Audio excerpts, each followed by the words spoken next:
2000 वर्षांपूर्वी एक विशेष व्यक्ती या जगात राहिली. त्याचं नाव येशू होतं. येशूच्या जीवनाविषयी संदेश त्यांनी सांगितलं होतं ते पूर्ण झालं का? हा चित्रपट येशू कोण आहे हे सांगतो आणि वचनातील त्याच्या कार्याचं वर्णन करतो.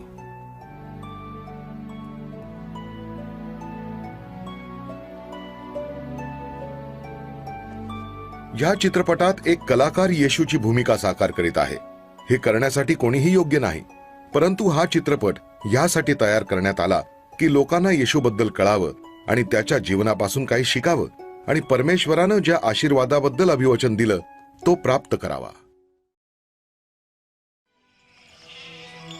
प्रिय थिएफिल, आपल्यासाठी मी क्रमानुसार त्या गोष्टी लिहितोय ज्या आपल्यामध्ये घडल्यात, यासाठी की प्रत्येक गोष्टीचं संपूर्ण सत्य आपल्याला समजावं.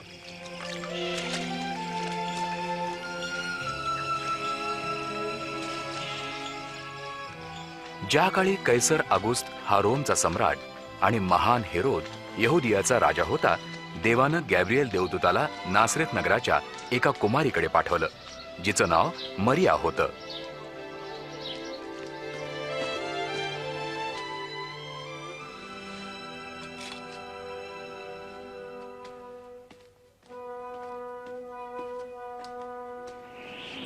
हे मरिये, भिवू नकोस, कारण देवाची कृपा तुझ्यावर झाली आहे. तू गरोदर राहशील आणि तुला पुत्र होईल. त्याचे नाव तू येशू ठेव. हे कसं शक्य आहे, कारण मी कुमारी? पवित्र आत्मा तुझ्यावर येईल, त्यामुळे ते पवित्र बालक परात्पर देवाचा पुत्र म्हणवेल. त्याच्या राज्याचा कधीच अंत होणार नाही. मरिया आपली बहीण अलिशिबाला भेटायला यहुदियातल्या एका नगरात गेली. ती पण आश्चर्यकारकपणे गर्भवती होती. अलिशिबा, मरिये, माझ्या बहिणी, तू सर्व स्त्रियांमध्ये अधिक धन्य आहेस. धन्य ते बालक ज्याला तू जन्म देशील. तुझं अभिवादन ऐकताच माझ्या उदरातील बाळानं आनंदाने उडी मारली. माझा जीव निश्चित प्रभूला थोर मानतो आणि माझा आत्मा माझ्या तारणाऱ्या देवात आनंदी आहे. आतापासून सर्व पिढ्या मला धन्य म्हणतील.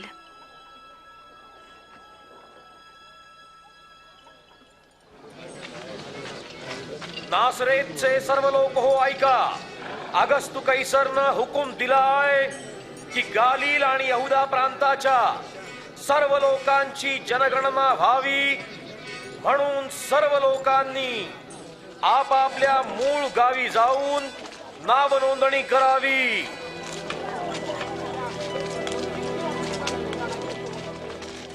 आणि मरिया ही यहुदियातल्या बेथलेहेम गावी आपला वांगनिश्चय झालेल्या योसेफाबरोबर नोंदणी करण्यासाठी गेली. पण त्यांना राहायला कुठंच जागा मिळाली नाही. जे एकमात्र ठिकाण त्यांना मिळालं ते होतं एक गोठा.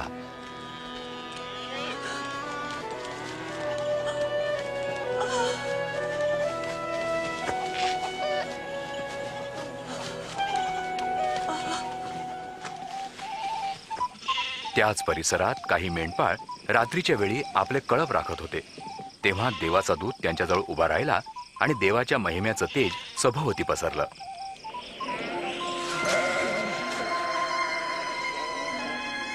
आज तुमच्यासाठी दाविदाच्या गावात तारणारा जन्मला आहे. तोच ख्रिस्त प्रभू आहे.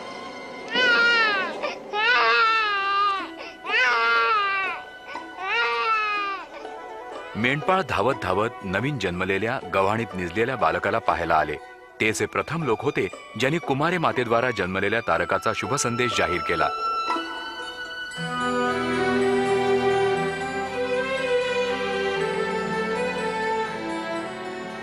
एका आठवड्यानंतर म्हणजे त्याच्या सुनतेच्या दिवशी त्यांनी त्याचं नाव येशू ठेवलं. मग योसेफ आणि मरिया बालकाला देवापुढे ठेवण्यासाठी येरुशलेमला गेले. तिथं मंदिरात शिमोन नावाचा कोणी एक नीतिमान आणि भक्तिमान मनुष्य होता. प्रभूच्या ख्रिस्ताला पाहण्यापूर्वी तुला मरण येणार नाही असं पवित्र आत्म्यानं त्याला सांगितलं होतं. हे प्रभू, आता तू आपल्या वचनाप्रमाणे आपल्या दासाला शांतीनं बोलावून घे.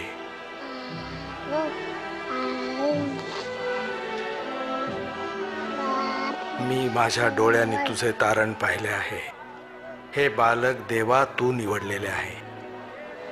आपण उभयता आशीर्वादित असा.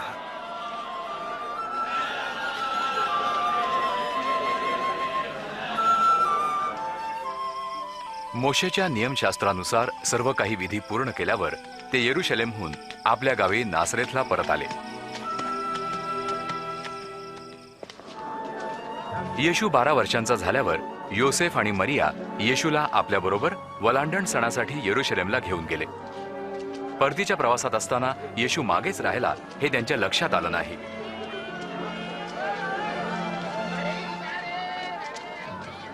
म्हणून ते त्याचा शोध करत पुन्हा मागे येरुशलेमला गेले. तेव्हा तिसऱ्या दिवशी तो त्यांना मंदिरात गुरुमंडळामध्ये संवाद करताना आढळला. हा कुणाचा पुत्र आहे जो असले प्रश्न विचारतोय? हा नाझरेतचा आहे. आम्हाला वाटलं तो आमच्या बरोबरच आहे. कृपया ह्याबद्दल त्याला क्षमा कर. जे त्याचं ऐकत होते ते सर्व थक्क झाले.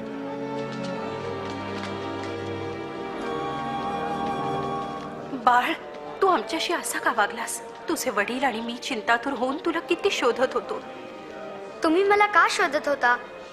तुम्हाला माहित नाही का मी माझ्या पित्याच्या कामात असावं?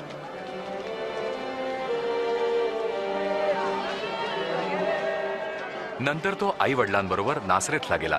येशू शरीरानं आणि बुद्धीनं चांगला वाढला आणि तो देवाचा आणि माणसांचा आवडता झाला.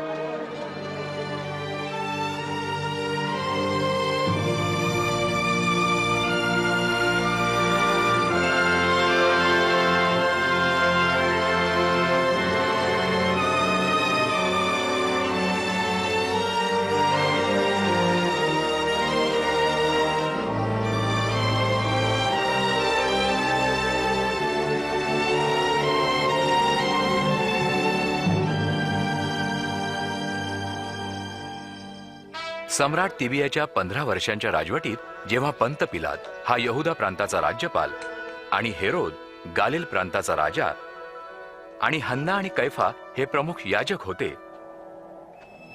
देवाचा संदेश रानात योहानाला प्राप्त झाला आणि तो यार्देनच्या सर्व प्रांतात जाऊन पापक्षालनासाठी पश्चात्तापाच्या बाप्तिस्म्याचा प्रचार करू लागला. आपल्या पापांबद्दल पश्चाताप करा आणि बाप्तिस्मा घ्या, तरच तुम्हाला देव पाप क्षमा करील. ज्या यशया संदेष्टाच्या पुस्तकात लिहिलं आहे, रानात कोणीतरी ओरडत आहे की देवासाठी मार्ग तयार करा, त्याच्या प्रवासासाठी मार्ग सरळ करा.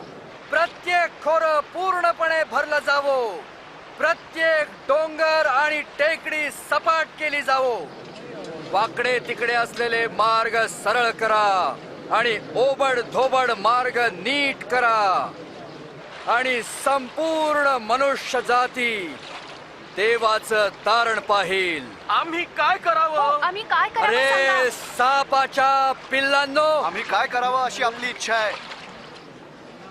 कोणत्या मार्गाने आम्ही जावं आम्हाला सांग. ज्या कुणाकडे 2 सदरे आहेत त्यातून एक त्या माणसाला द्या ज्याच्याकडे नाही, आणि ज्यांच्याकडे अन्न आहे त्यांनी वाटून खावं. गुरुजी, आम्ही चकातदार आहोत. आम्ही काय करावं? कायद्यापेक्षा अधिक घेऊ नका. आणि आमच्याबद्दल काय? आम्ही काय करावं? कोणाकडूनही जबरदस्तीने पैसे घेऊ नका, कोणावरही खोटे आरोप लावू नका. आपल्या कमाईतच संतुष्ट असा.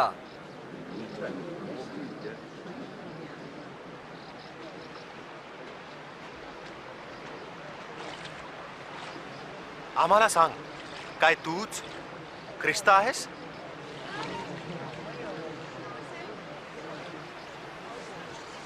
मी पाण्याने तुमचा बाप्तिस्मा करतो, पण कोणीतरी येतो आहे जो माझ्याहून अतिश्रेष्ठ आहे.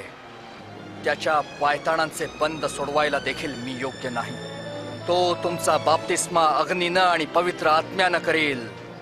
त्याच्या हातात त्याचं सूप आहे, ज्यानं तो धान्यापासून कोंडा वेगळा करून आपल्या कोठारात साठवील.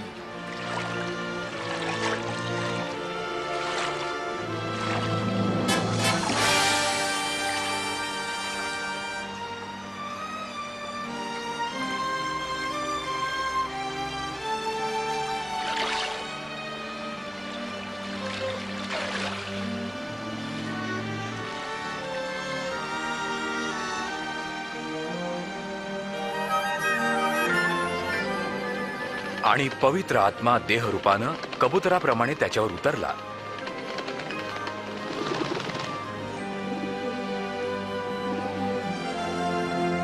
त्याच वेळी आकाशातून वाणी झाली, तू माझा परमप्रिय पुत्र आहेस, तुझ्यावर मी संतुष्ट आहे.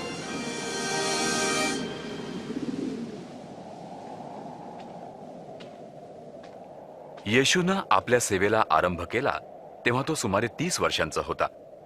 नंतर पवित्र आत्म्यानं परिपूर्ण झालेला असा तो यार्देन सोडून रानात गेला. तिथं सैतानानं त्याची 40 दिवस परीक्षा घेतली. या कालावधीत त्यानं काहीही खाल्लं नाही.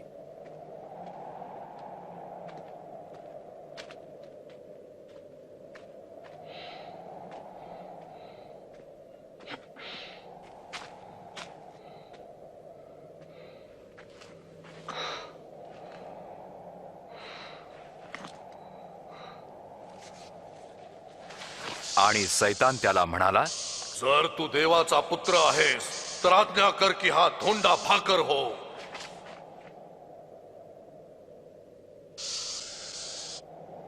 असे लिहिलंय, मनुष्य केवळ भाकरीने नव्हे तर देवाच्या प्रत्येक वचनाने जगेल.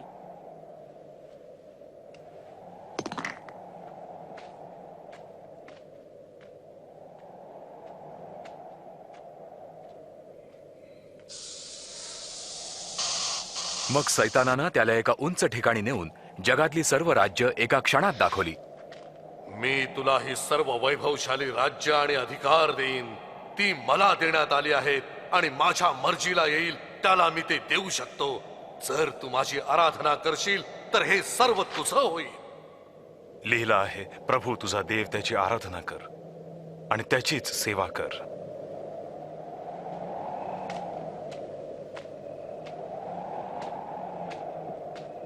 मग सैतानानं त्याला येरुशलेम मधल्या मंदिराच्या उंच टोकावर उभं केलं.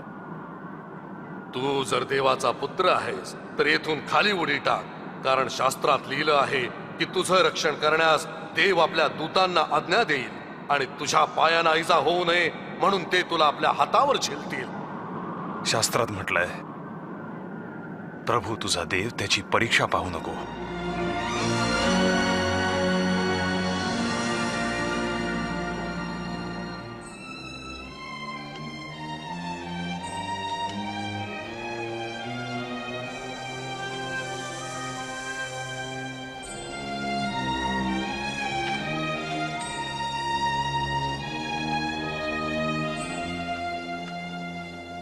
मग ज्या नासरेत गावी तो लहानाचा मोठा झाला तिथं तो आला.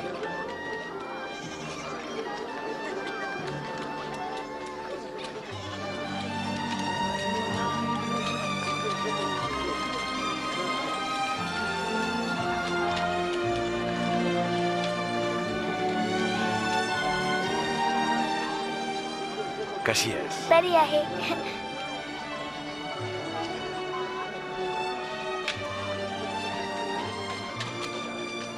येशू परिपाठाप्रमाणे विश्रामदिनी मंदिरात गेला.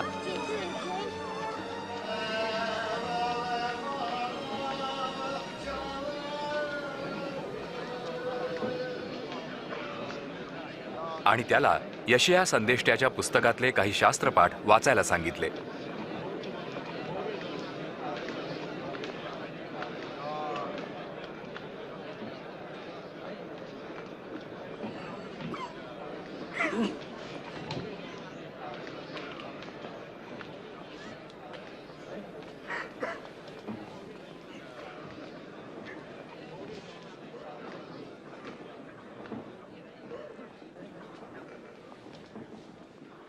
देवाचा आत्मा माझ्यावर आलाय.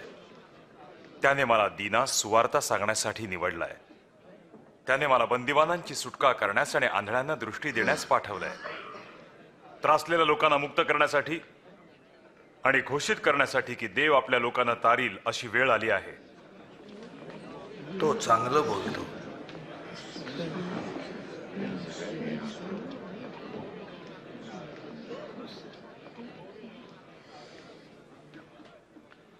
धर्मशास्त्राचं हे वचन आज पूर्ण झालंय. जे वाचत असता तुम्ही ऐकलं. शास्त्राचं वचन पूर्ण झालं, पण ही वचनं केवळ मसीच पूर्ण करू आम्हाला शकतो. कसं कळायचं? खरोखर तुम्ही मला ही म्हण लागू कराल की अरे वैद्या स्वतःलाच बरं कर, तुम्ही असंही म्हणाल, आपल्या गावी तेच कार्य कर जे आम्ही ऐकलं तू कफरनहुमात केलंस. मी तुम्हाला सांगतो, कोणीही संदेष्टा स्वदेशात कधीही मान्यता पावत नाही. अशा प्रकारे येशूनं स्वतःला प्रगट केलं की देवानं पाठवलेला ख्रिस्त हा लोकांच्या उद्धारासाठी आला होता. पण या यहुद्यांनी त्याला ख्रिस्त म्हणून स्वीकारलं नाही. ते त्याला डोंगरावरून ढकलू इच्छित होते, पण तो गर्दीतून बाहेर पडला आणि आपल्या मार्गानं निघून गेला.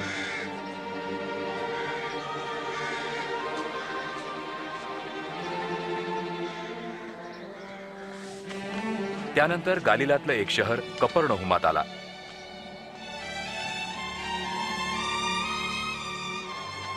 रोमी जुलमी राज्याचं वर्चस्व सर्व देशावर असल्यानं त्यातून मुक्त होण्यासाठी सर्व लोक आतुरतेनं मसीहा येण्याची वाट पाहत होते.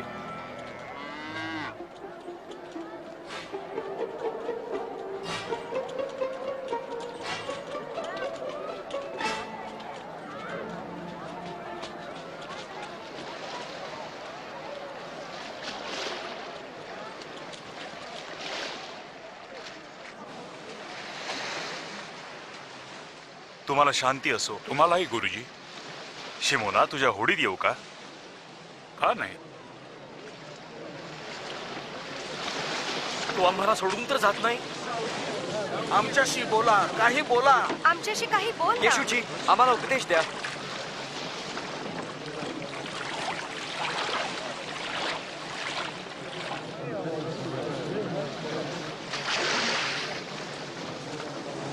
एके दिवशी 2 माणसं प्रार्थना करायला मंदिरात गेली.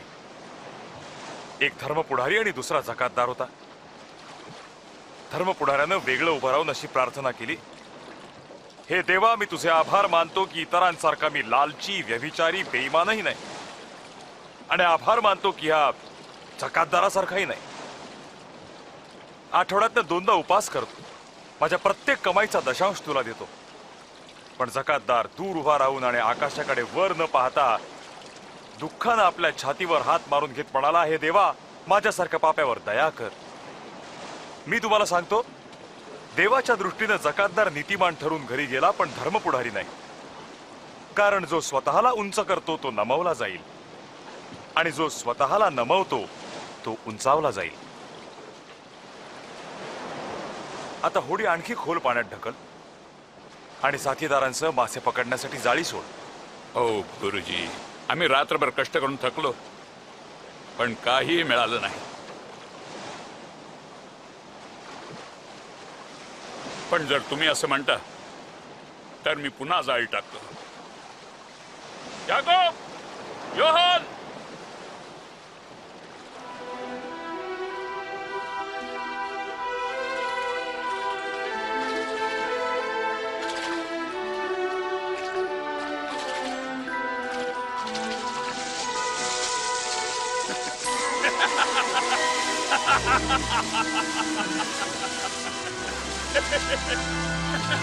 याकोब, योहान, तुमच्या होड्या इकडे येणारे आम्हाला सहाय्य करा. लवकर या. आम्ही नाही येऊ शकत, आम्हाला पुष्कळ काम आहे.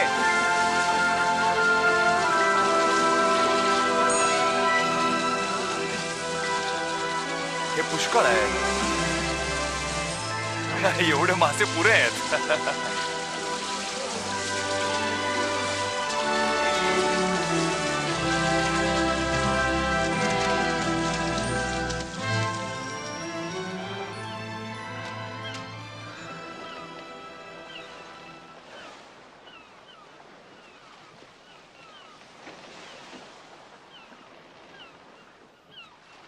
माझ्यापासून दूर व्हा प्रभू, कारण मी तर पापी आहे. घाबरू नकोस, इथून पुढे तू माणसं धरशील.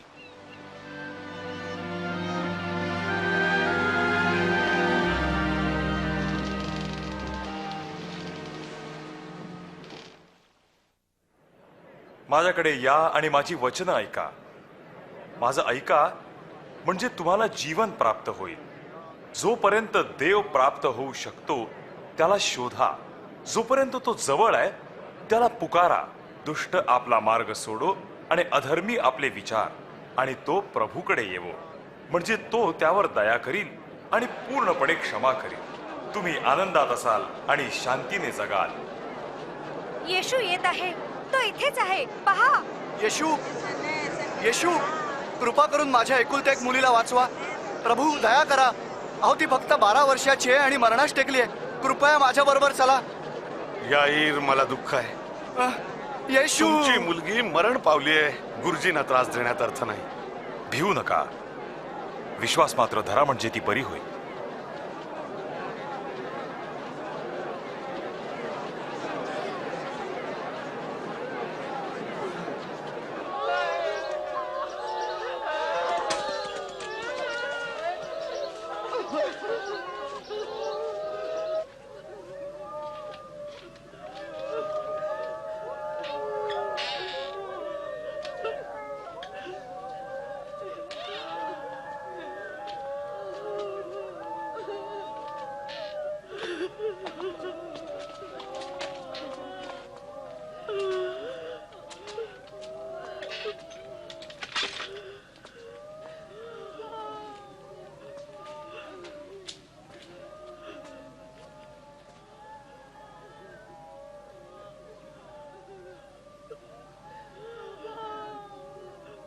तुम्ही रडू नका.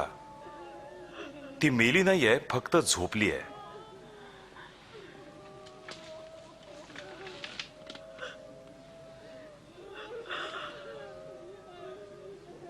मुली, उठ.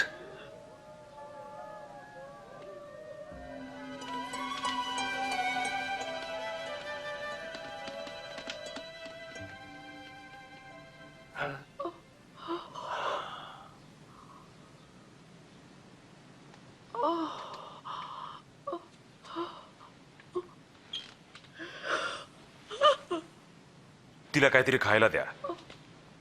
मी तुम्हाला सांगतो, जे घडलं ते कोणालाही सांगू नका.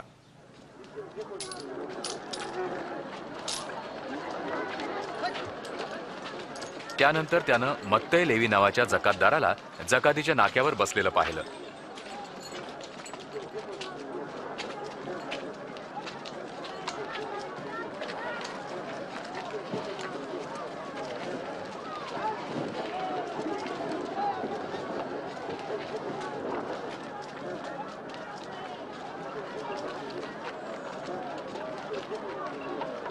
माझ्या मागे ये.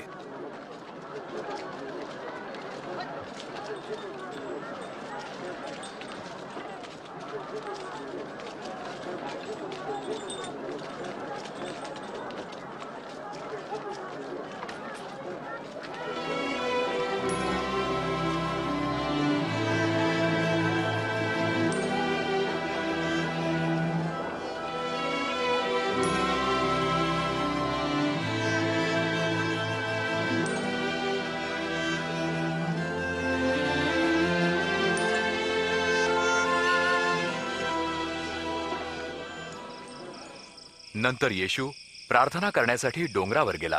तिथे रात्रभर तो देवाची प्रार्थना करत होता.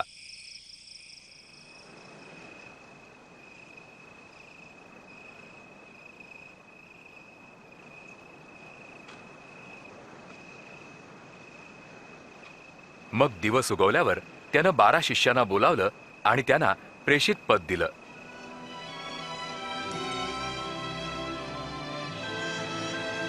शिमोन, ज्याला त्यानं पेत्र हे नाव दिलं,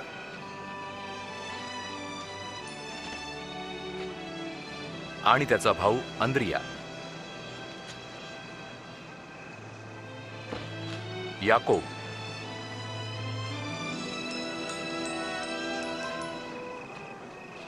आणि योहान,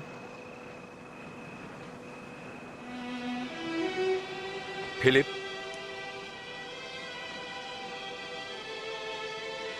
बर्थलमय,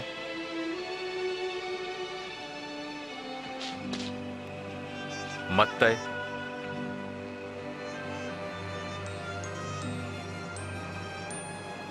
थोमा, अल्फीचा पुत्र याकोब, जिलोत म्हटलेला शिमोन, यहुदा याकोबचा भाऊ, आणि यहुदा इस्करियोत जो विश्वासघातकी होता.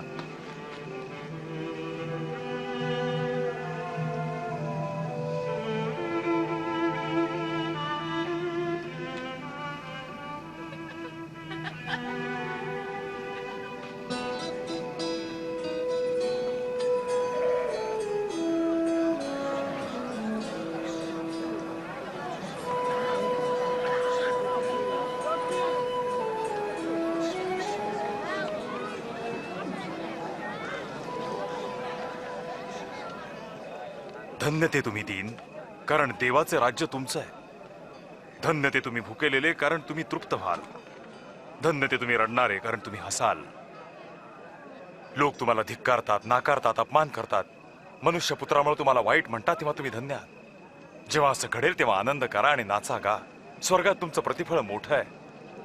त्यांच्या पूर्वजांनीही संदेश त्यास असेच केलं.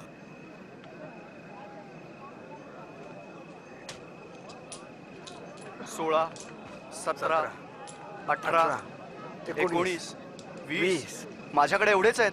म्हणजे काय तुझ्याजवळ एवढंच आहे? आणखी हाय दे. तुम्हाला जे आता धनवान आहात, तुम्ही तुमचा ऐशो आराम भोगलात.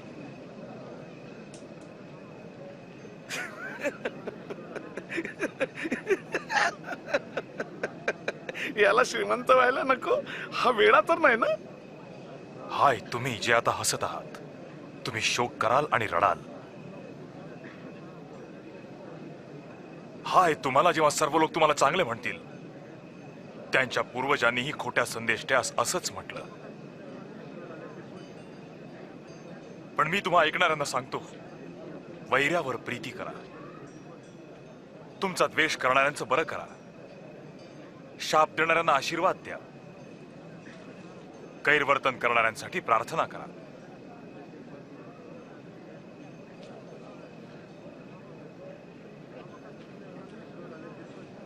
जो तुमच्या एका गालावर चपराक मारील, त्याच्या पुढे दुसराही गाल करा.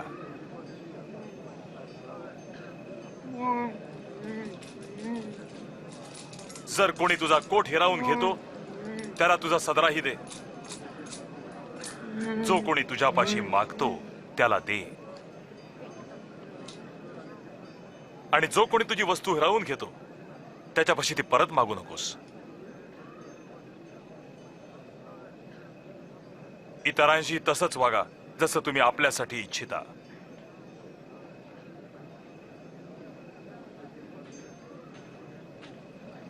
जर तुम्ही आपल्यावर प्रेम करणाऱ्यांवर प्रेम करता, तर तुम्हाला आशीर्वाद कसा मिळणार? पापीही आपल्यावर प्रेम करणाऱ्यांवर प्रेम करतात. आणि जर तुम्ही बरं करणाऱ्यांचं बरं करता, तर तुम्हाला आशीर्वाद कसा मिळणार?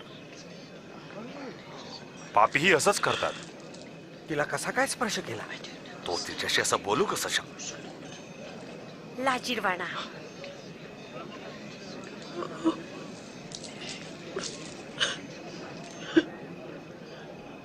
नाही, वैऱ्यावर प्रेम करा आणि त्यांचं बरं करा. पुनःप्राप्तीच्या आशेनं उसनं देऊ नका, म्हणजे तुम्हाला मोठं प्रतिफळ मिळेल. तुम्ही परात्पर देवाचे पुत्र व्हाल.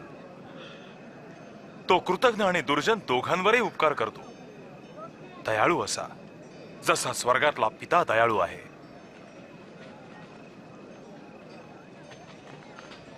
आम्हाला वाचव येशू. दोष काढू नका, म्हणजे तुमचे दोष कुणी काढणार नाही. आरोप लावू नका, म्हणजे तुम्हालाही आरोपी ठरवणार नाही. क्षमा करा, म्हणजे तुम्हाला क्षमा केली जाईल. हे प्रभू, तुझ्या मार्गाने आम्हाला चालव.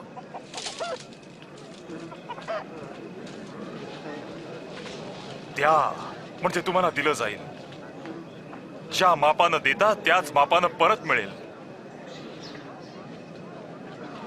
एक आंधळा दुसऱ्याला मार्ग दाखवू शकत नाही. तसं झालं तर दोघेही खड्ड्यात पडतील. तू आपल्या डोळ्यातलं मुसळ ध्यानात न आणता आपल्या भावाच्या डोळ्यातलं कुसळ का पाहतोस?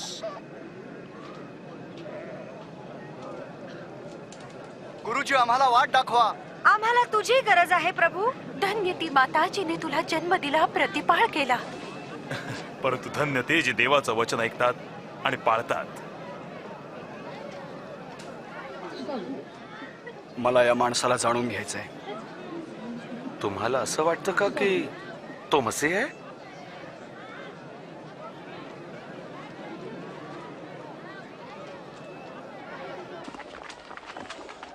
या धर्मगुरूनं येशूला रात्रीच्या भोजनाचं आमंत्रण दिलं आणि येशू त्याच्या घरी जाऊन भोजनाला बसला. चला मुलांनो, बाहेर चला. ऐकलं ना? जा. ही मुलं सारखी गडबड करत असतात.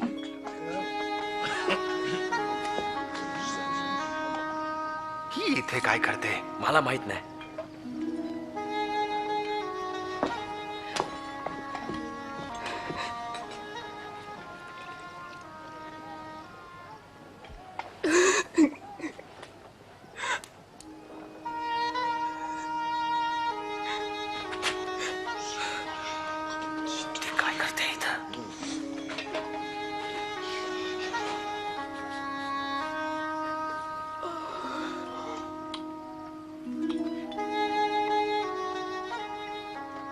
जर हा खरंच संदेष्ट असता तर त्याला कळलं असतं ही बाई कोण आहे जी त्याला स्पर्श करते.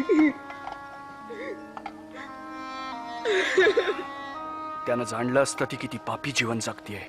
शिवान, मला माहिती आहे ती स्त्री कोण आहे. मला तुझ्याशी काही बोलायचं आहे. एका माणसाचे 2 कर्जदार होते, पैकी एकाला 500 आणि दुसऱ्याला 50 मोहरा देणं होतं. दोघंही कर्ज परत करू शकत नव्हते म्हणून त्या दोघांनाही माफ केलं. तर कोण त्याच्यावर अधिक प्रेम करील? मला वाटतं ज्याला अधिक माफ केलं तो. ठीक बोललास. या बाईला पाहतोयस ना? मी तुझ्या घरी आलो तेव्हा तू मला पाय धुण्यासाठी पाणी दिलं नाहीस, पण हिनं आपल्या अश्रूंनी माझे पाय भिजवून केसांनी ते पुसले. तू माझं चुंबन घेऊन स्वागत केलं नाहीस, पण मी आल्यापासून माझ्या पायाची चुंबनं घेते आहे. तू माझ्या डोक्याला तेल लावलं नाहीस, पण हिनं माझ्या पायाला अत्तर लावलं. मी तुम्हाला सांगतो, हिनं जे प्रेम दाखवलं ते सिद्ध करतं की तिची पुष्कळ पाप क्षमा झाली आहेत. ज्यांना थोडक्यांची क्षमा झाली ते थोडकीच प्रीती करतात.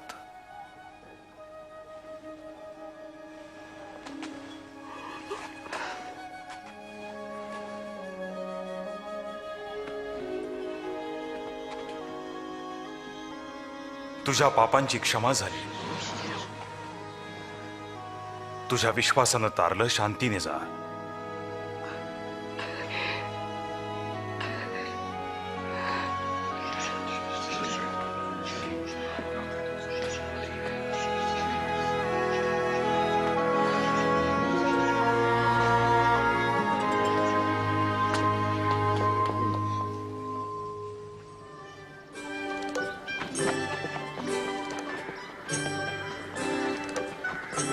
येशू देवाच्या राज्याचा शुभ संदेश सांगत नगरोनगरी गावोगावी फिरत होता. त्याच्याबरोबर 12 प्रेषित आणि दुष्ट आत्म्यापासून मुक्त झालेल्या कित्येक स्त्रिया होत्या. मरिया, जिला मग्दालिया म्हणत, योहान्ना, हेरोदाचा कारभारी खुजा याची बायको, आणि सुसान्ना.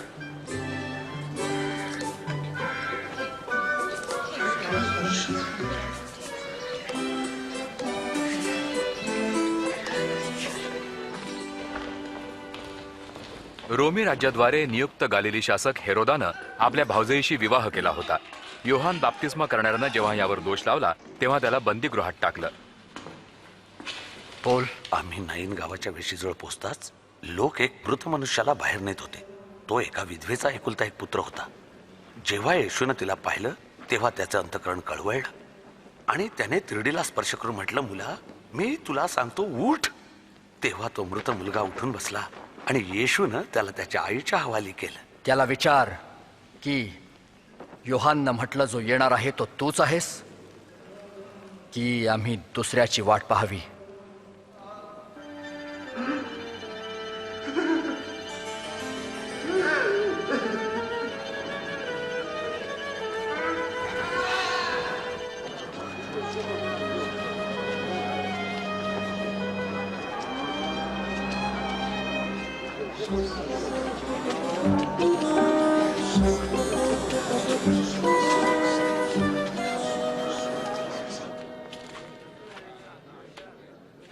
गुरुजी,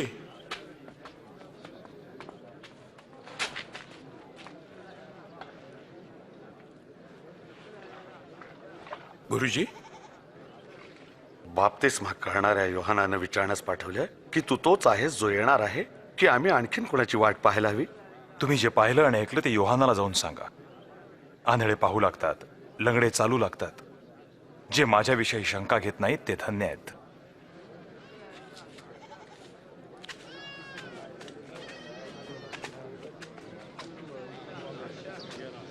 मला वर उचला ना. माझ्या खांद्यावर बस. आता दिसतोय? मला येशू दिसतो. पेरणारा आपलं बी पेरायला निघाला आणि तो पेरत असता काही बिया वाटेवर पडल्या, त्या तुडवल्या गेल्या आणि आकाशातल्या पाखरांनी त्या खाऊन टाकल्या. आणि काही बिया खडकाळ जमिनीवर पडल्या. त्या उगवल्या पण ओलावा नसल्यामुळं उगवताच वाळून गेल्या. काही बिया काटेरी झाडांमध्ये पडल्या. काटेरी झाडांच्या बरोबर वाढल्यानं त्यांची वाढ खुंटली. काही बिया चांगल्या जमिनीत पडल्या आणि रोपटं उगवून त्यांनी फळं दिली, प्रत्येकाने 100 पट. गुरुजी, जेव्हा लोक जमतात तेव्हा तुम्ही दाखलांद्वारा का बोलता? देवराज्याची रहस्य समजण्याचं ज्ञान तुम्हाला दिलंय, पण इतरांना ती दाखल्यांनी सांगितली आहेत, यासाठी की त्यांना दिसत असताही पाहू नये, ऐकत असताही समजू नये.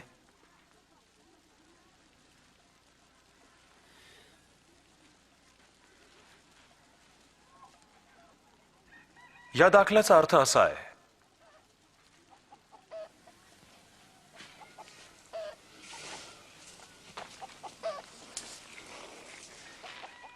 मी म्हणजे देवाचं वचन आहे.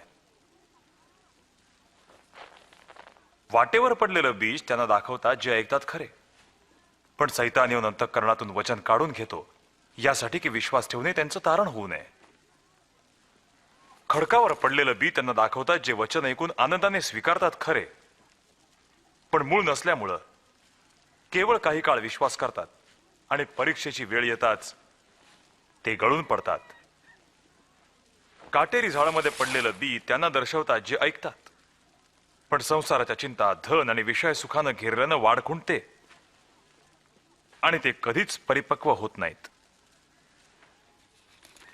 चांगल्या मातीत पडलेलं बीज त्यांना दर्शवतात जे वचन ऐकून चांगल्या आणि आज्ञाकारी हृदयात साठवतात आणि फळ येईपर्यंत धीर धरतात.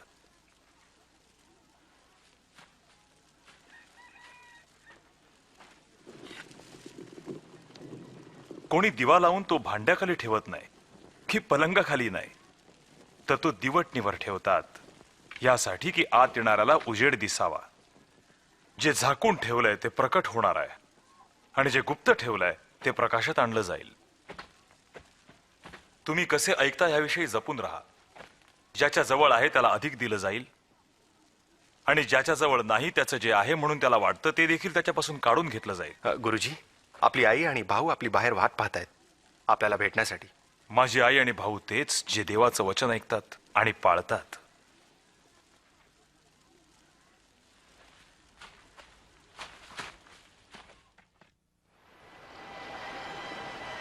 एके दिवशी येशू आपल्या शिष्यांसह होडीत चढला आणि म्हणाला, चला आपण सरोवराच्या पलीकडे जाऊया.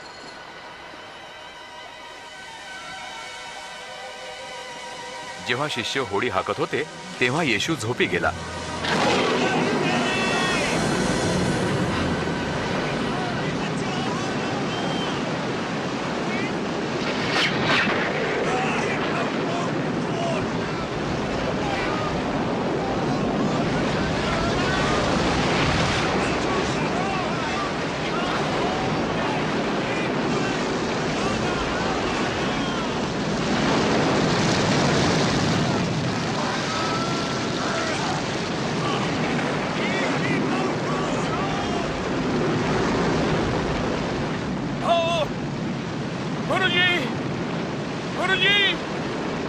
येशू, आपण सर्व मरणार आहोत. आपण लाटाने घेरले गेलेलो आहोत. आम्हाला वाचवा प्रभू.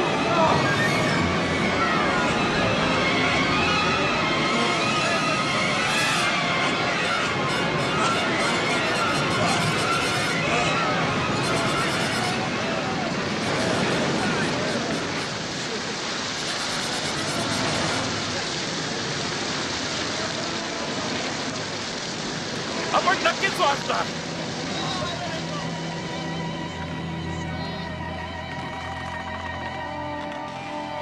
तुमचा विश्वास कुठे आहे?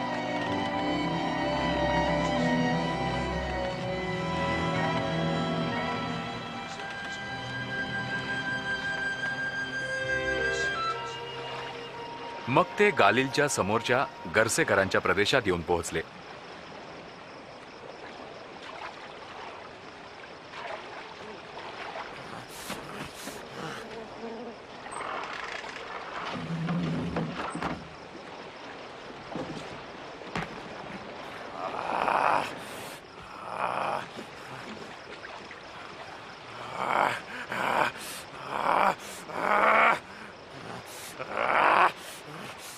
येशू, परात्पर देवाच्या पुत्रा,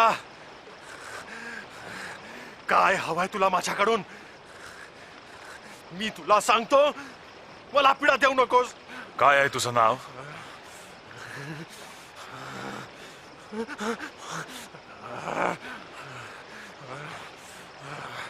सेना.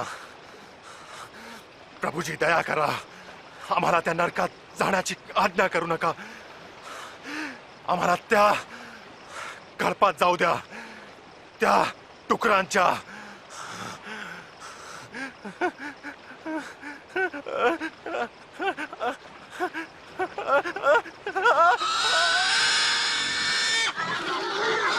हे परत या. थांबा थांबा. भूत त्या माणसातून निघून डुकरात शिरली. परत या.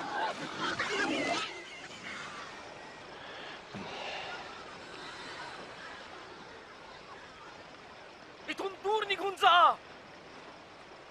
हे जादूगरा, चल निघ.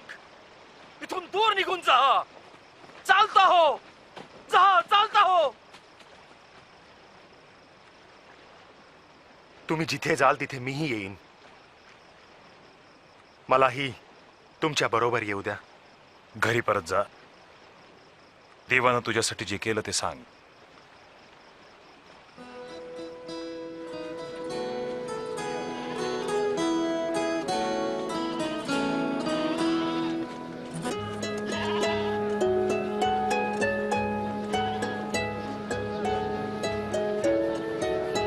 येशू आणि त्याचे शिष्य लोकांपासून विभक्त होण्यासाठी बेतसैदा नावाच्या गावाकडे निघून गेले.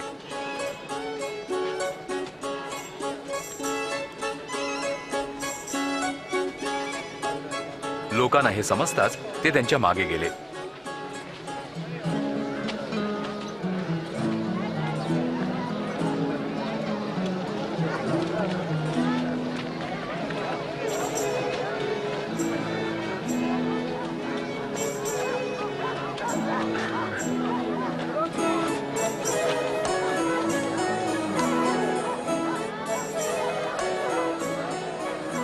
संध्याकाळ होत असता पेत्र येशूला म्हणाला, गुरुजी, या लोकांना निरोप द्या, म्हणजे ते सभोवतालच्या गावात आणि शेतमळ्यात जाऊन खाण्याची आणि राहण्याची सोय करतील. ही जागा निर्मनुष्य आहे.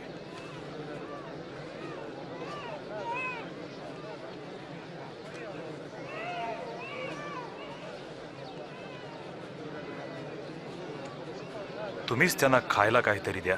पण आमच्या जवळ 5 भाकरी आणि 2 मासे आहेत, एवढेच.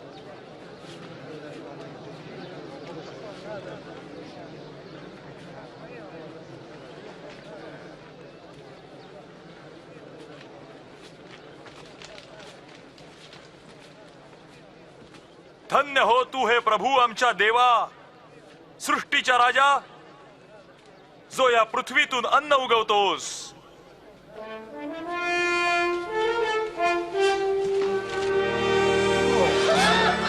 हा तर चमत्कार आहे. अविश्वसनीय.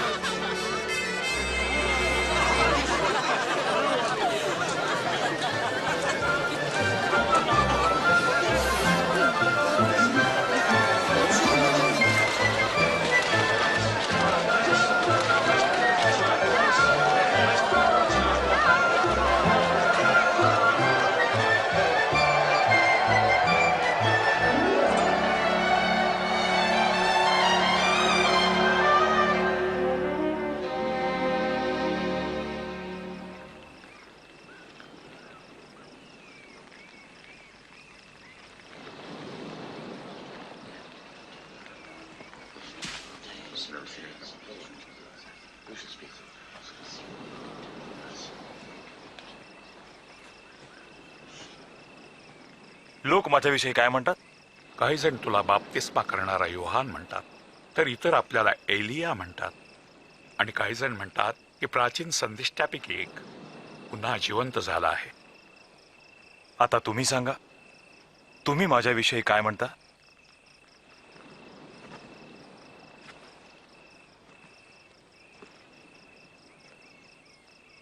तू देवाचा मसीह आहेस.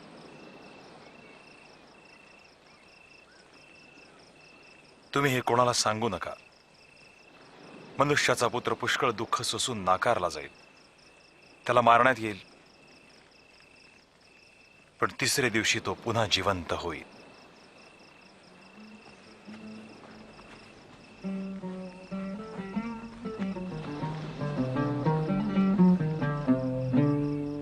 How clearly the sky reveals God's glory.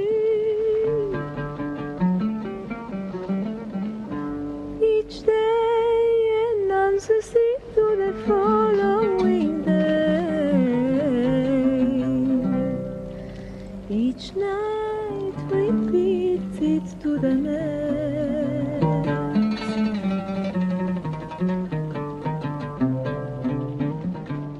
तुमच्यापैकी कोण माझ्या मागे येईल? प्रभूजी, मी तुमच्या बरोबर येईन, पण आधी मी जाऊन घरच्या लोकांचा निरोप घेतो.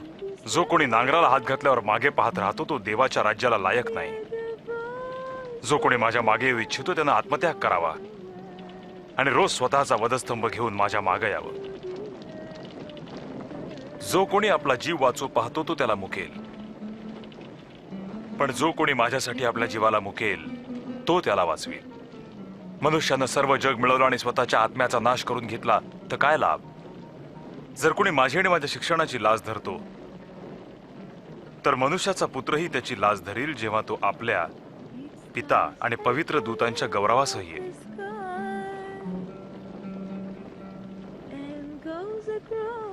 मी खरं सांगतो, इथं कोणी असे आहेत ते जोपर्यंत देवाचं राज्य पाहत नाहीत मरणार नाहीत.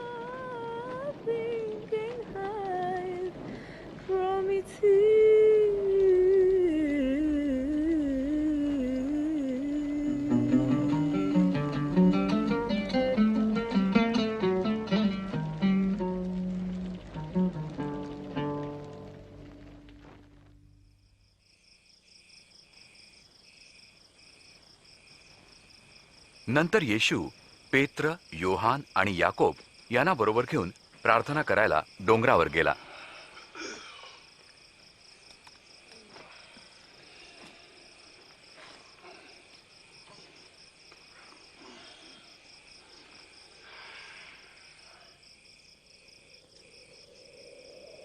तो प्रार्थना करत असता त्याच्या चेहऱ्याचं रूपांतर होऊन त्याचं वस्त्र पांढरं शुभ्र आणि चकचकीत झालं.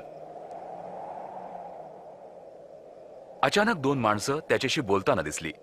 ते स्वर्गीय गौरवात मोशे आणि एलिया होते. तू देवाचा संकल्प पूर्ण करणार.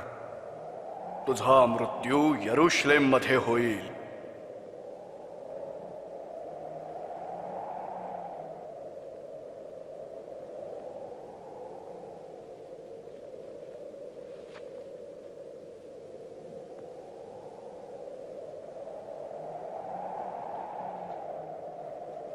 ते त्याच्यापासून निघून जात असता पेत्रनं येशूला म्हटलं, गुरुजी,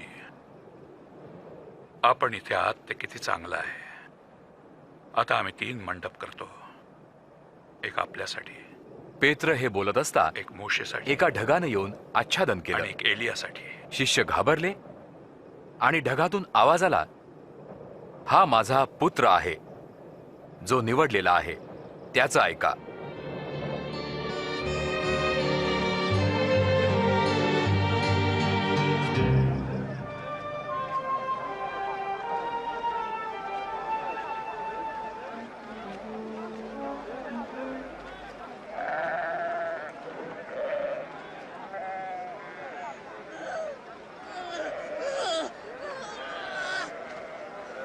गुरुजी, गुरुजी, मी विनंती करतो माझ्या मुलाला येऊन पहा. कृपया कृपया त्याची मदत करा, कारण हा माझा एकुलता एक पुत्र आहे.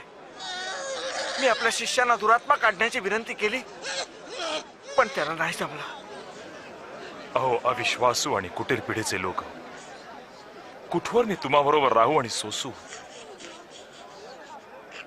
तुझ्या मुलाला इकडे आण.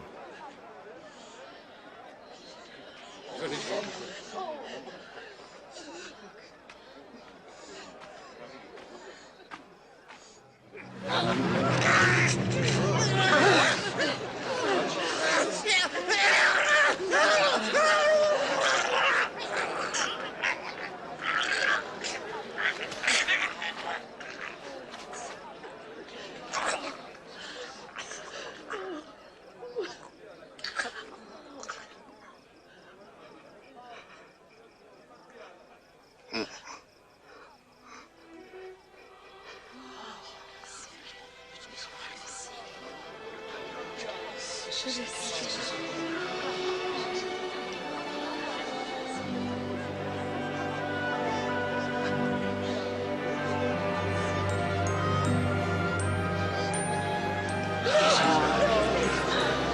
त्याचा चेहरा पण बरा झाला. काय आश्चर्य आहे.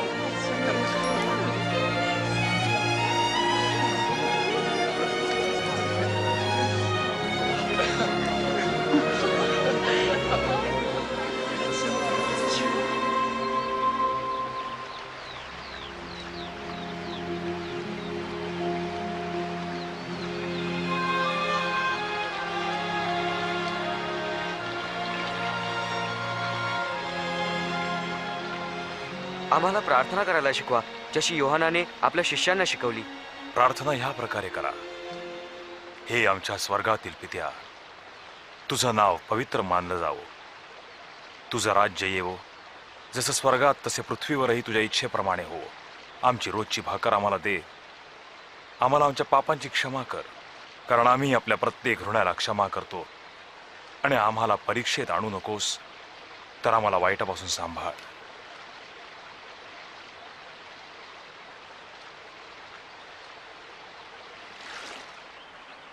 मागा म्हणजे तुम्हाला मिळेल, शोधा म्हणजे सापडेल, ठोका म्हणजे तुमच्यासाठी दार उघडलं जाईल. कारण जो कोणी मागतो त्याला मिळतं, जो कोणी शोधतो त्याला सापडतं, जो कोणी ठोकतो त्याच्यासाठी दार उघडलं जाईल.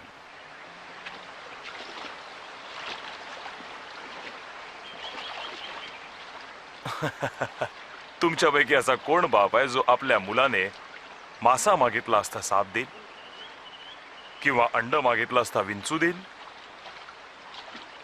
तुम्ही वाईट असताही आपल्या मुलांना चांगल्या देणग्या द्याव्या हे समजता, तर स्वर्गीय पित्याजवळ जे मागतात त्यांना तो किती विशेष करून पवित्र आत्मा देईल. मी तुम्हाला सांगतो, चिंता करू नका आपल्या जीवाविषयी की काय खावं किंवा शरीरावर काय पांघरावं, कारण अन्नापेक्षा जीव आणि वस्त्रापेक्षा शरीर अधिक आहे. कावळ्यांकडे बघा, ते पेरत नाहीत, कापणीही करत नाहीत की त्यांना कोठारही नाहीत, तरी देव त्यांचं पोषण करतो. पक्ष्यांपेक्षा तुम्ही कितीतरी श्रेष्ठ आहात की नाही?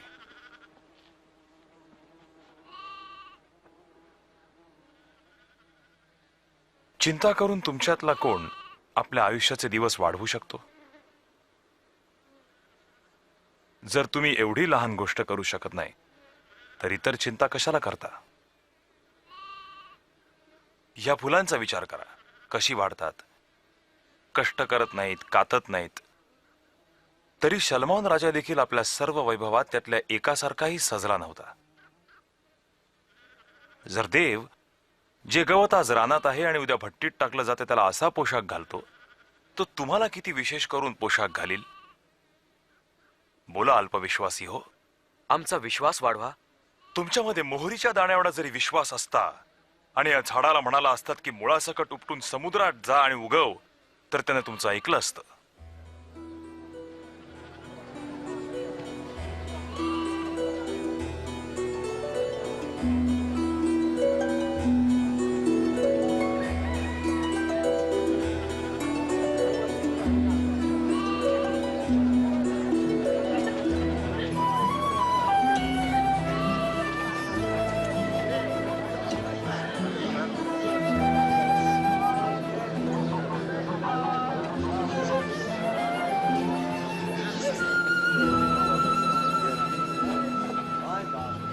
पापात पडण्याचा मोह तर जरूर येतो, पण हाय त्या मनुष्याला ज्याच्यामुळे हा मोह येतो, जो या लहानातल्या एकाला पापात ढकलायला कारण बनतो,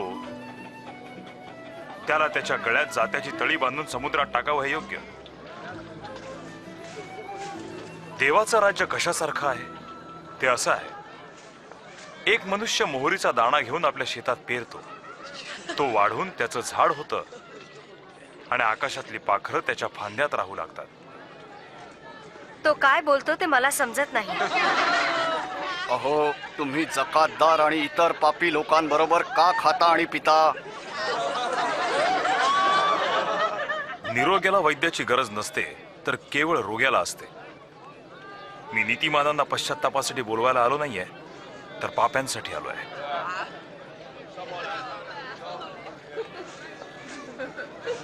आम्हाला देवाच्या राज्याबद्दल सांगा. अजून काही आहे का? माझ्या प्रियजनांनो, भिवू नका, कारण तुमच्या पित्याची इच्छा आहे तुम्हाला राज्य द्यावं. तुमचं सर्व काही विकून धन गरिबांना वाटा आणि जीर्ण न होणाऱ्या अशा पिशव्या बनवून धन स्वर्गात साठवा, जिथं ते कधीच कमी होत नाही, कारण तिथं कोणी चोर येत नाही की कसरही लागत नाही. जिथं तुमचं धन आहे तिथं तुमचं मनही लागेल.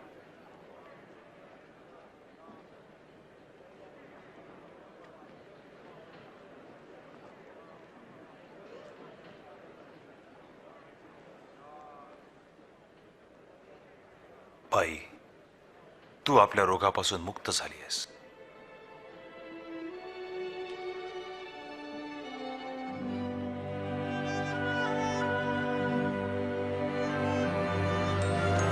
पहा ती बरी झाली. हा चमत्कार आहे. खरंच ती बरी झाली. या आणि पहा. प्रभू, तुझी स्तुती असो. 18 वर्षांचा आजार पण गेलं. ते तुला सुखी ठेवू. अहो, आठवड्याचे 6 दिवस आहेत ज्यात काम केलं जातं, म्हणून त्या दिवसात येऊन बरे व्हा, पण विश्राम दिवशी अजिबात नको. अहो ढोंगी लोक हो, तुमच्यापैकी प्रत्येक जण आपला बैल किंवा गाढव विश्राम दिवशी गोठ्यातून सोडून पाण्यावर नेत नाही का? ही तर अब्राहमची कन्या आहे, जिला सैतानानं 18 वर्ष बांधून ठेवलं होतं. विश्राम दिवशी बंधनातून सोडवता येत नाही का तिला?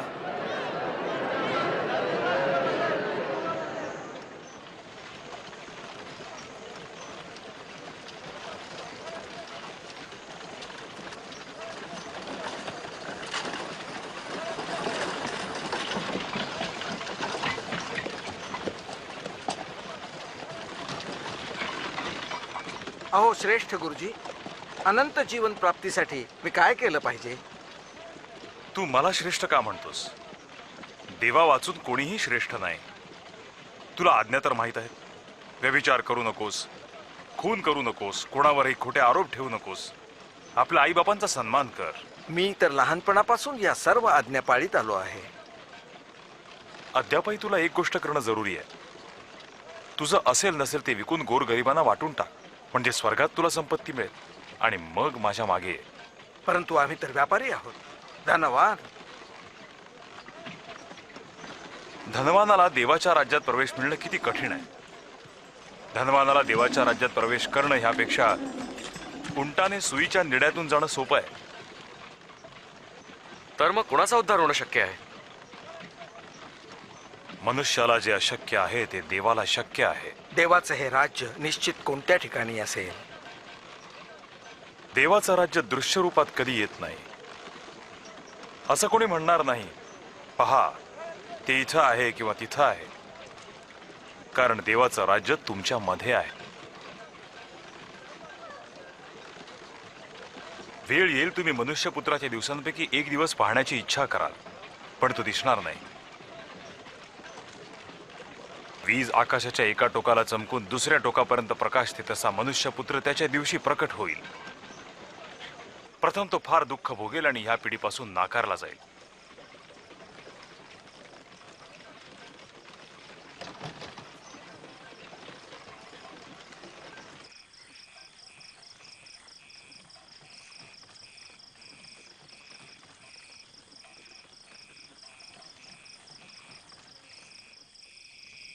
धर्मशास्त्रातील एकही काना किंवा मात्रा रद्द होण्यापेक्षा आकाश आणि पृथ्वी नाहीशी होणं सोपं आहे. मी तुम्हाला सांगतो, पुष्कळ राजे आणि संदेष्ट्यांनी जे तुम्ही पाहत आणि ऐकता ते सर्व पाहणं आणि ऐकणं इच्छिलं, पण तसं झालं नाही. आम्ही काय करावं? धर्मशास्त्र काय म्हणतं, तुम्ही त्याचा काय अर्थ काढता? तू प्रभू तुझ्या देवावर पूर्ण हृदयाने, पूर्ण जीवाने, पूर्ण शक्तीने, पूर्ण मनाने प्रेम कर. शेजाऱ्यावर आपल्यासारखंच प्रेम कर. तू ठीक बोललास, हेच कर म्हणजे जगशील. माझा शेजारी कोण आहे? ते सैनिक तर नव्हेच. तो कैसर असेल. एकदा एक मनुष्य यरुशलेमहून यरिहोला जात असताना लुटारूंच्या हाती सापडला. त्याचं वस्त्र काढून मारलं आणि अर्धमेरा टाकून निघून गेले. मग एक धर्मगुरू सहज त्या वाटेने जात होता. त्याने त्याला पाहून तो दुसऱ्या वाटेनं चालता झाला. तसंच एक याजक त्या ठिकाणी आला. तोही त्याला पाहून दुसऱ्या वाटेने चालता झाला. मग एक शोमरोनी त्या वाटेनं चालला असता त्याला पाहून त्याला कळवळा आला. त्याने जवळ जाऊन त्याच्या जखमांवर तेल आणि द्राक्षरस लावून त्या बांधल्या आणि त्याला आपल्या गाढवावर बसवून उतारशाळेत आणलं आणि त्यांची काळजी घेतली. दुसऱ्या दिवशी त्याने 2 मोहरा काढून उतारशाळेच्या रक्षकाला देऊन म्हटलं, याची काळजी घ्या आणि ह्यापेक्षा जो काही अधिक खर्च कराल तो मी परत आल्यावर देईन.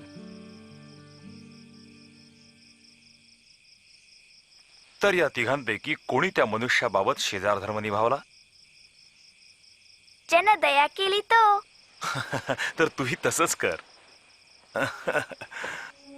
बालकाला माझ्याजवळ येऊ द्या, त्यास मनाई करू नका, कारण देवाचं राज्य त्यांच्यासारख्यांचंच आहे. मी तुम्हाला सांगतो, जो कोणी बालकाप्रमाणे देवाच्या राज्याचा स्वीकार करणार नाही त्याचा त्यात प्रवेश होणारच नाही. जो कोणी या बालकाचा माझ्या नावानं स्वीकार करतो तो माझा, आणि जो कोणी माझा तो मला पाठवणाऱ्याचा स्वीकार करतो. तुम्हामध्ये सर्वात लहान तोच सर्वात मोठा होय.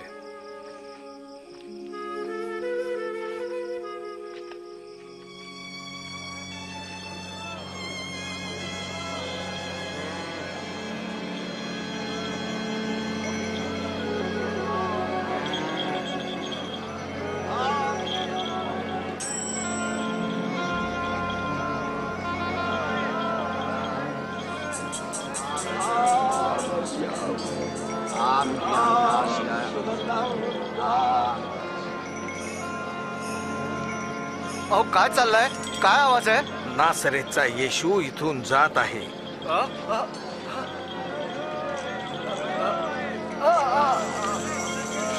अहो येशू, येशू, हे दाविदाचे पुत्र, माझ्यावर तुम्ही दया करा.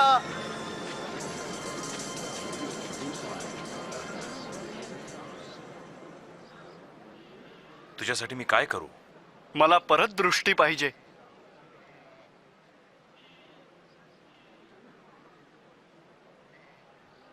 मग पहा, तुझ्या विश्वासानं तुला बरं केलंय.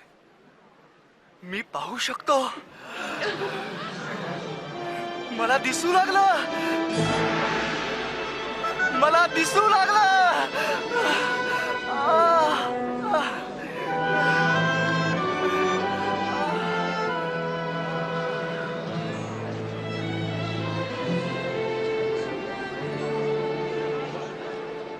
येशू येरुशलेमला जात असता मोठ्या संख्येनं लोक सर्वत्र त्याला मिळू लागले. मार्गात लोक त्याला तारणमार्ग दाखवण्याबद्दल आणि देवाच्या राज्याबद्दल अधिक शिक्षण दे असं म्हणत होते.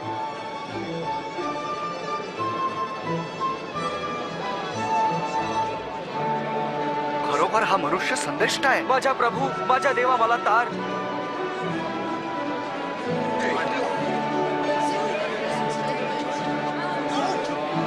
हे प्रभू, आम्हाला तार, आम्हाला तार. देवाची स्तुती असो. आम्हाला सत्य मार्ग दाखव प्रभू. आपला प्रभू आणि देव म्हणून लोक येशूचा स्वीकार करू लागले. यरीहोमध्ये जक्कय नावाचा जकातदार येशूला पाहण्याच्या उत्कंठेनं झाडावर चढला. तो तर जकातदार आहे. लवकर खाली ये जक्कय, आज मला तुझ्या घरी राहायचंय. माझ्या घरी? त्याच्या घरी कोण राहील?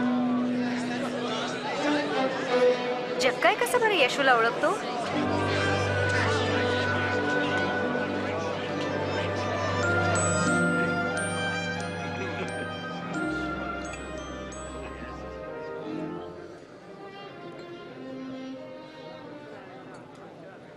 ऐका, मी माझी मिळकतीतून अर्धी गरिबांना देतो, आणि मी जर कुणाला फसवलं असेल तर मी त्याला 4 पट परत देतो.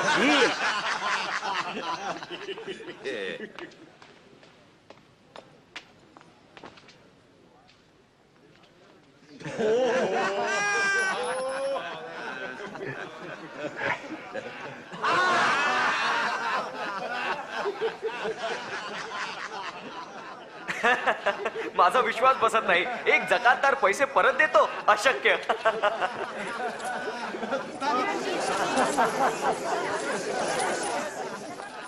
खचित आज या घराला तारण प्राप्त झालंय, कारण हा मनुष्य देखील अब्राहमचा वंशज आहे. मनुष्याचा पुत्र हरवलेले शोधायला आणि तारायला आलाय.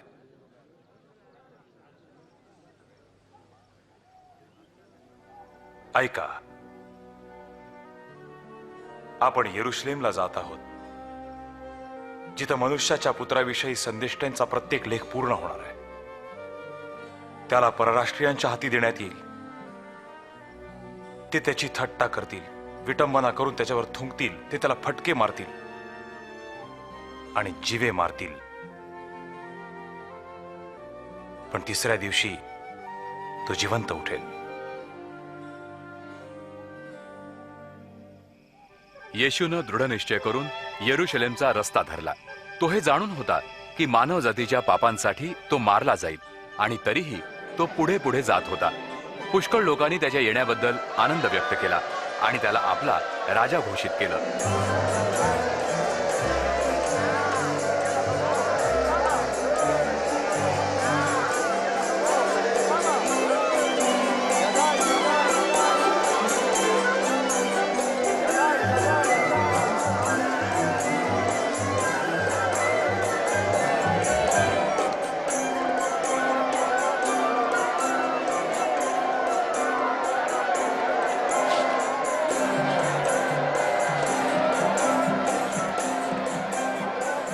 गुरुजी, तुम्ही तुमच्या शिष्यांना सांगा की गप्प राहा. मी सांगतो ह्यांना गप्प केलं तर हे धोंडे आपोआपच ओरडू लागतील.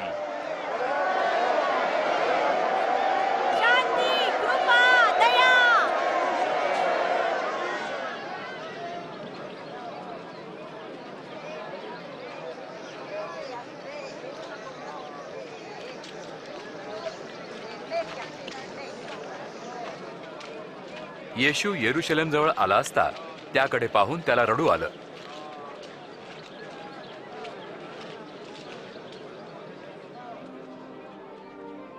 खरं तर आज तू शांतीच्या गोष्टी जाणून घ्यायला हव्या होत्यास, पण तू तसं केलं नाहीस. असे दिवस येणार आहेत की तुझे शत्रू तुझ्या भोवती मेढेकोट उभारतील, तुला वेढतील, चहूकडून कोंडमारा करतील आणि ह्याच भिंतीखाली तुझा सर्वनाश करतील, तुझा आणि तुझ्या लेकरांचा. आणि ते तुझ्यात दगडावर दगड राहू देणार नाहीत, कारण तू तुझ्यावरील कृपेला जाणूनच घेतलं नाहीस.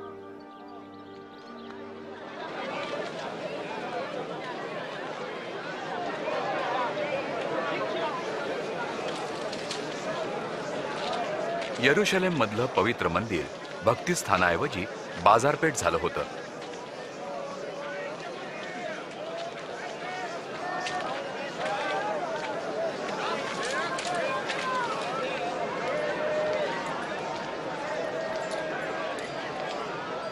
पाच, सहा, सात, आठ, 9, 10,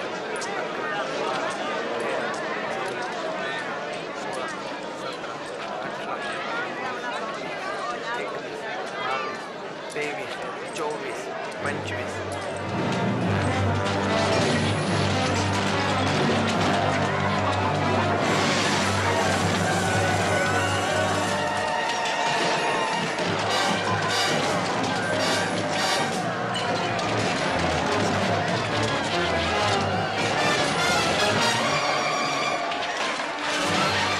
लिहिलंय, माझं घर प्रार्थनेचं घर होईल, पण तुम्ही त्याला लुटारूंची गुहा केली आहे.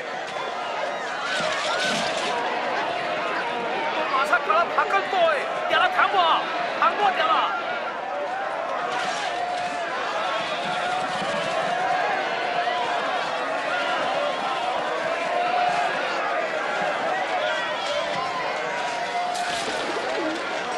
शिपायांना बोलवा, लवकर बोलवा. काही राजनैतिक आणि धार्मिक पुढाऱ्यांमध्ये येशूबद्दल विरोध वाढू लागला, कारण त्याला लोक राजा असं घोषित करत होते. अहो, मला समजलंय की पुष्कळ जणांनी त्याला राजा मानला आहे. राजा भिकारी, वेश्या आणि चोरांचा राजा. त्याच्यासारखे खूप पाहिलेत. स्वतःला राजा म्हणवणारे येतात आणि जातात, लोक त्यांना विसरून जातात. अंधारात राहू नका. दिवसेदिवस त्याचे शिष्य वाढत आहेत. लोक त्याची प्रशंसा करीत आहेत आणि म्हणतात तो राजा आहे. पहा, मी तुम्हाला आता बजावतो. जर ह्या माणसाने शांती भंग केलीच तर मी तुम्हाला जबाबदार धरीन.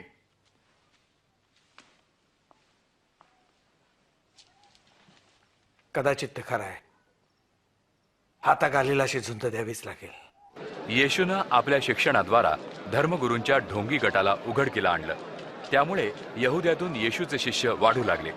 त्याचबरोबर ढोंगी गटाचा विरोधही वाढू लागला. मंदिरात येशूनं एका विधवेला 2 तांब्याची नाणी भांडारात टाकताना पाहिलं. हे फारच कमी आहे. तू आणखी नाही देऊ शकत? मी सांगतो, ह्या गरीब विधवेनं सर्वात अधिक दान केलंय. ह्या सर्वांनी आपल्या समृद्धीतून दान केलं, पण हिने तर इतकी गरीब असताही जीवनाची सर्व कमाईच दान केली आहे. आम्हाला सांग, कोणत्या अधिकारानं तू हे बोलतोस? कोणी दिला तुला हा अधिकार? आता मी तुम्हाला एक प्रश्न विचारतो. योहानाला बाप्तिस्मा देण्याचा अधिकार स्वर्गापासून मिळाला की मनुष्यापासून?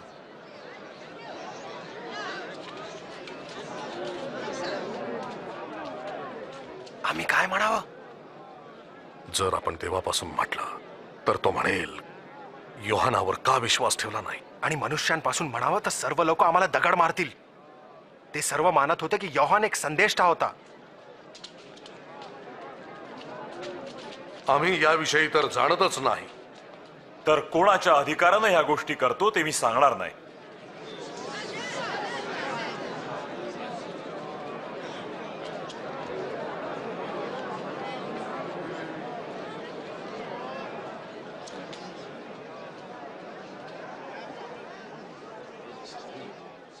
एकदा एका माणसाने द्राक्षाचा मळा लावला.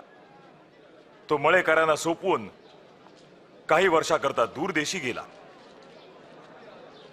मग द्राक्ष जमा करायची वेळ आली तेव्हा त्यानं आपल्या एका दासाला पाठवलं की द्राक्षाचा आपला हिस्सा घेऊन ये.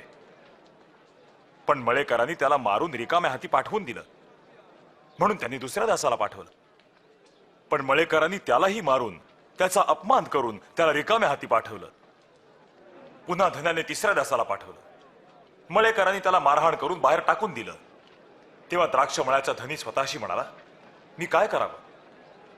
मी माझ्या प्रिय पुत्रालाच पाठवतो, जरूर ते त्याचा मान राखतील. पण मळेकरांनी पुत्राला येताना पाहिलं आणि आपापसात बोलले, याला ठार मारा म्हणजे वतन आपलं होईल. प्रभूजी, आणखी सांगा. त्यांनी त्याला मळ्याबाहेर काढलं आणि ठार केलं. तर मग धनी हे सर्व पाहून त्यांना काय करेल सांगा बरं? तो मळेकरांचा नाश करून द्राक्षमळा दुसऱ्यांच्या हाती देईल. या शास्त्रलेखाचा अर्थ काय आहे? जो दगड बांधणाऱ्यांनी अयोग्य समजून नाकारला तोच इतरांहून सर्वश्रेष्ठ ठरला. जो कोणी त्या दगडावर पडेल त्याचे तुकडे तुकडे होतील, परंतु ज्या कोणावर तो दगड पडेल त्याचा तो भुगा करून टाकील. गुरुजी, आपण जे काही बोलता शिकवता ते खरं आहे. आपण तोंड देखलं बोलत नाही हे आम्ही जाणतो. तर तुम्ही देवाच्या इच्छेविषयी सत्य शिकवा. तर सांगा, आम्ही कैसरला कर देणं हे आमच्या नियमाविरुद्ध आहे किंवा नाही? प्रभूजी, तो आपणास फसवू इच्छितोय. मला एक नाणं दाखवा.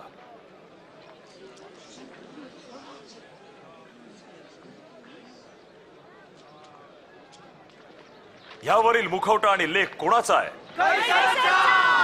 तर जे कैसरचं आहे ते कैसरला द्या, आणि जे देवाचं ते सर्व देवाला द्या.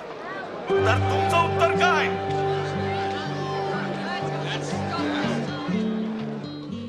आता बेखमीर भाकरीचा सण म्हणजे वलांडणाचा सण जवळ आला होता.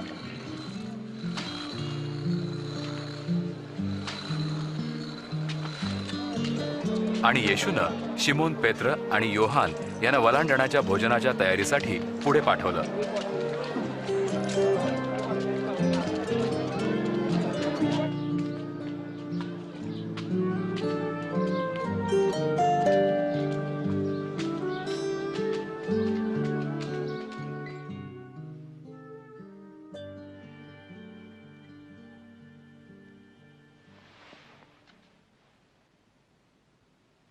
माझी फार इच्छा होती की दुःख भोगण्यापूर्वी मी हे वलांडन भोजन तुमच्या बरोबर करावं. मी तुम्हाला सांगतो, देवाच्या राज्यात हे पूर्ण होईपर्यंत मी भोजन करणारच नाही.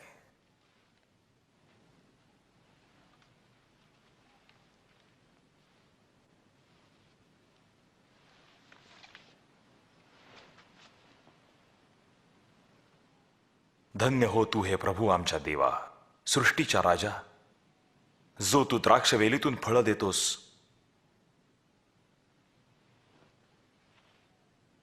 हे घ्या आणि यातून सर्वजण प्या. मी तुम्हाला सांगतो की देवाचं राज्य पुन्हा येईपर्यंत द्राक्षाचा उपज पिणारच नाही.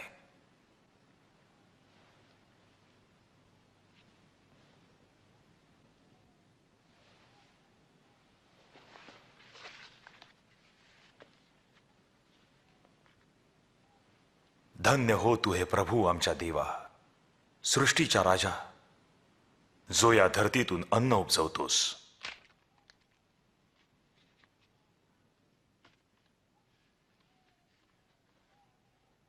हे माझं शरीर आहे, तुम्हासाठी दिलं जात आहे. माझ्या स्मरणार्थ हे करा.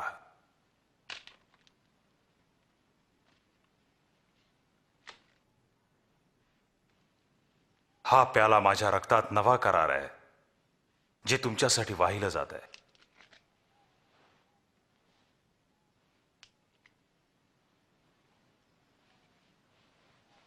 पण पहा, माझ्याशी विश्वासघात करणाऱ्याचा हात माझ्याबरोबर मेजावर आहे.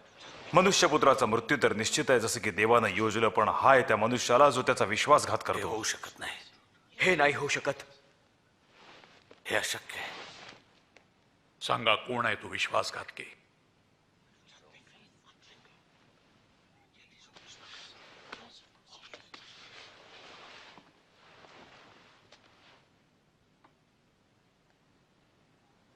तुम्हामध्ये सर्वात मोठा सर्वात लहानांसारखा हो,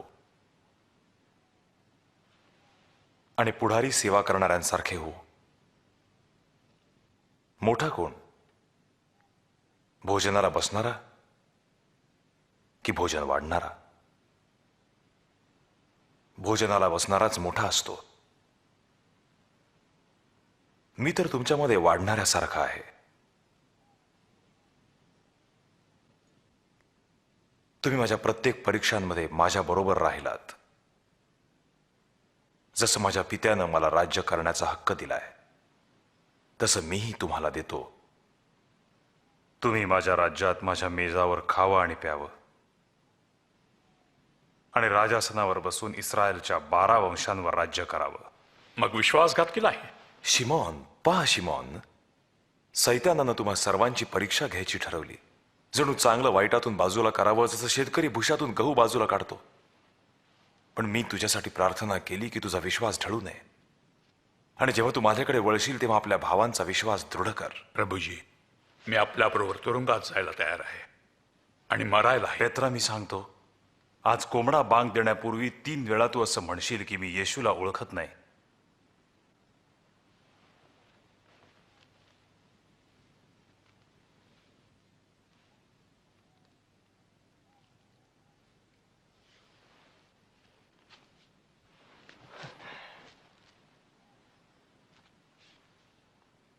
मी तुम्हाला जोडे पिशवी झोळी विना पाठवले तर काय कमी पडलं? नाही, काय नाही.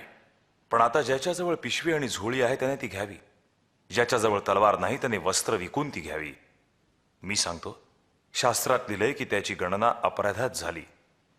जे माझ्याविषयी लिहिलं ते खरं होत आहे. पहा, माझ्याकडे 2 सूर्य आहेत प्रभू.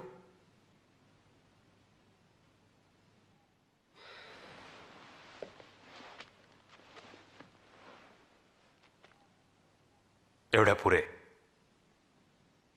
वडील मंडळ येशूचा कसा काटा काढावा याविषयी विचार करण्यासाठी एकत्र जमलं होतं.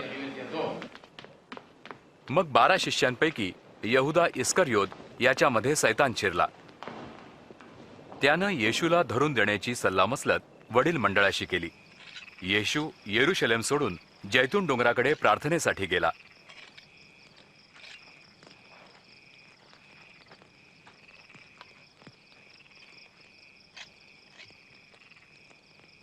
प्रार्थना करा की तुम्ही परीक्षेत पडू नये.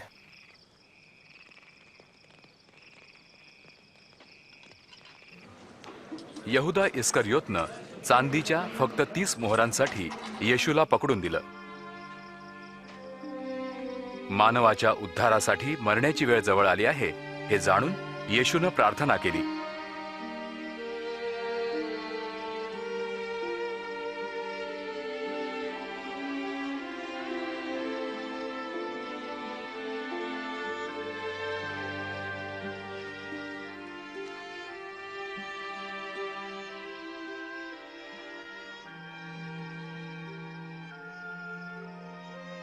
हे पित्या, तुझी इच्छा असेल तर हा प्याला माझ्यापासून दूर कर, तरी पण माझ्या इच्छेने नको तर तुझ्या इच्छेप्रमाणे हो.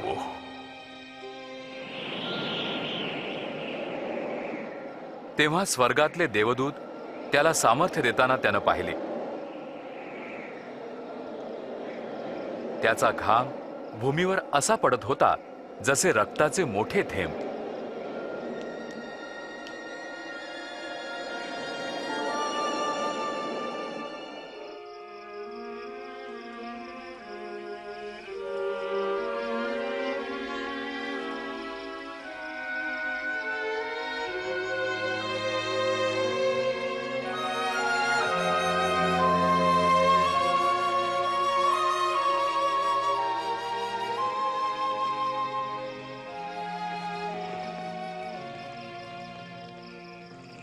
तुम्ही झोपलात काय?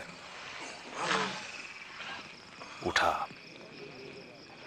परीक्षेत पडू नये म्हणून प्रार्थना करा.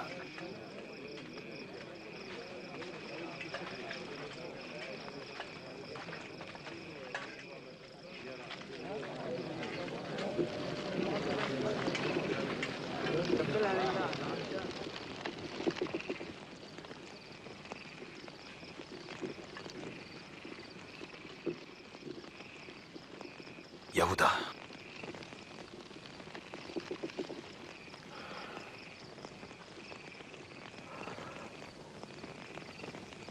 चुंबन घेऊन मनुष्यपुत्राचा विश्वासघात करतोस. प्रभूजी, आम्ही तलवार चालवावी का?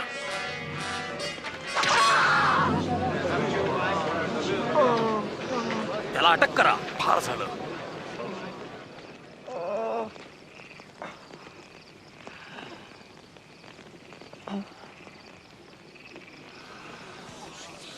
चमत्कार. लुटारूला धरावं तसं मला धरायला तलवार सुटे घेऊन आलात का? मी दररोज तुमच्या बरोबर मंदिरात असे तेव्हा तुम्ही मला धरलं नाही. पण ही तुमची कार्य करण्याची वेळ आहे, जेव्हा अंधकाराची शक्ती राज्य करते.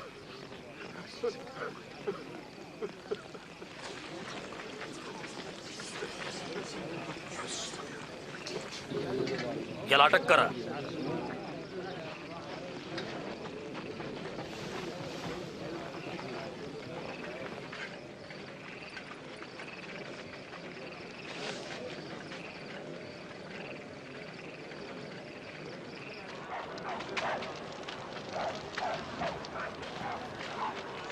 त्याचा बंदोबस्त ठेव.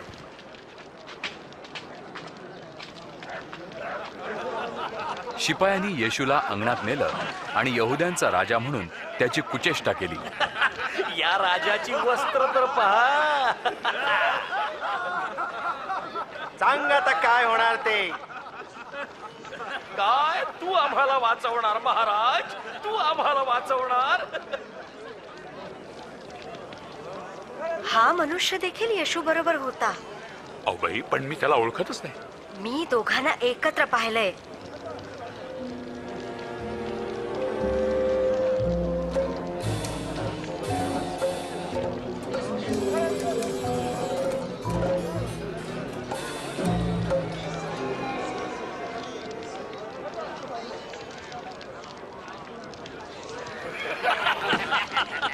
तुझे नम्र सेवक.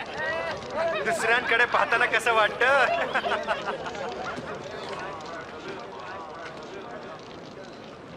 तूही त्यांच्यापैकीच एक आहेस. पण मी नाही.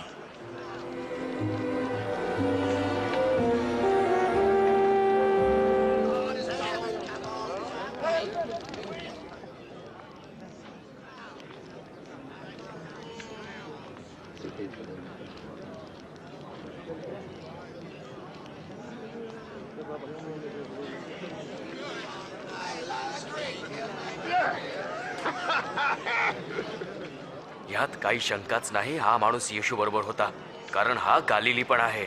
चल जाऊ दे. हो, मला काय समजतच नाही तुम्ही काय बोलताय ते.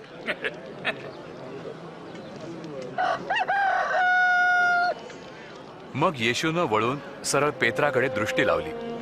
तेव्हा प्रभूनं त्याला जे म्हटलं होतं त्याची आठवण झाली. आज कोंबडा आरवण्यापूर्वी तू 3 वेळा मला नाकारशील.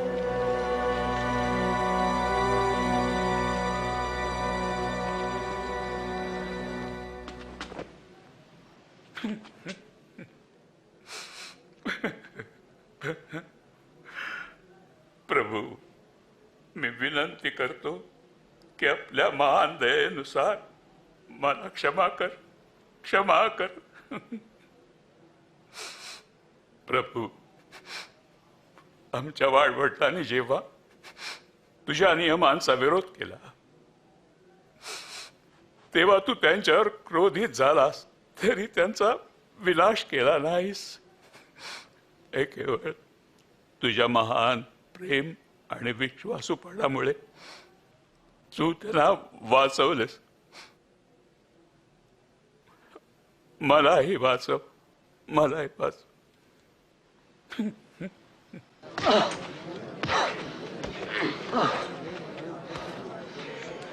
तुला कोणी मारलं सांग? भविष्यवाणी कर, तुला कोण मारणार आहे? थांबवा, मी सांगतो थांबवा. न्यायसभेत न्या त्याला. चल.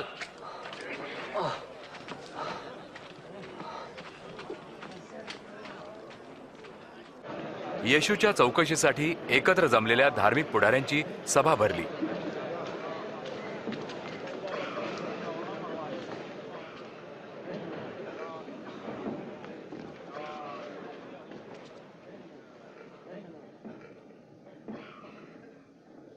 आम्हाला सांग, काय तू मसीहा आहेस?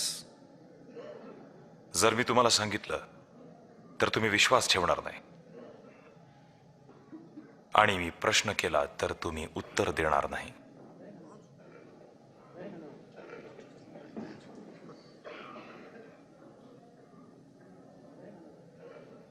पण आतापासून मनुष्यपुत्र सर्वसमर्थ देवाच्या उजवीकडे बसेल. तर काय तू देवाचा पुत्र आहेस? तुम्ही म्हणता मी आहे.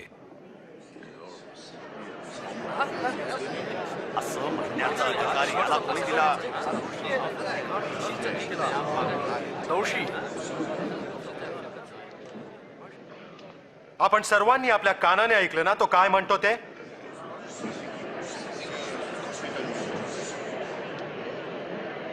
आपण त्याला पिलाताकडे नेऊ.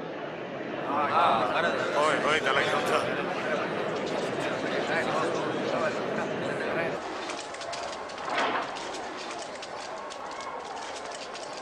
चल.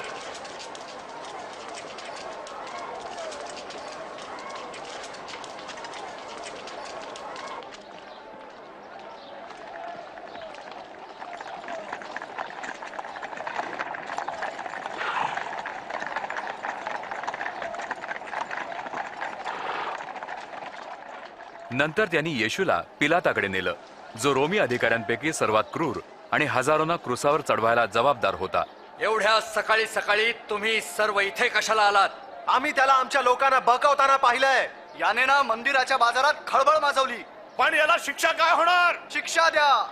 मला ह्या मनुष्यात काहीही दोष आढळत नाही. आम्हाला तो दोषी आढळला आहे. कैसरला कर देऊ नका असं लोकांना सांगतो आणि स्वतःला मसीहा म्हणवतो, एक राजा. राजा? तू यहुद्यांचा राजा आहेस काय? तुम्ही हे म्हणता? ह्यानं हे सर्व गालिलात सुरू केलं आणि इथं येऊन पोहोचला. गालिल मध्ये? हा माणूस गालिली आहे काय? तसं असेल तर आपण ह्याला हेरोदकडे पाठवू. तो अजूनही येरुशलेम मध्येच आहे ना. त्याला हेरोदकडे न्या.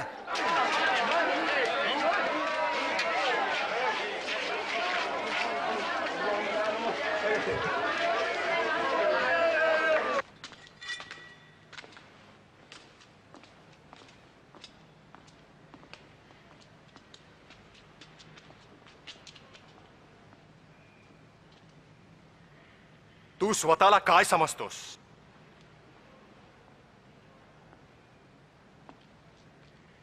कोण आहेत ते तुझे शिष्य म्हणून घेणारे?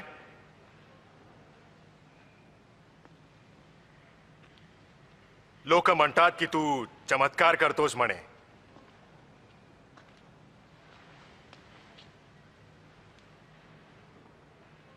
माझ्यासाठी काहीतरी कर. महाराज, ह्यानं सर्व लोकांना बहकवलं आहे. हा स्वतःला राजा म्हणून घेतो. हा मनुष्य एक राजा?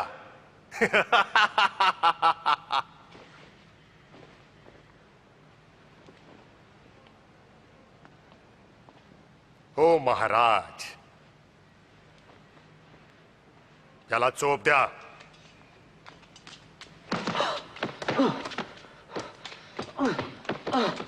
याला पिलाताकडे न्या. हा त्याचा प्रांत आहे.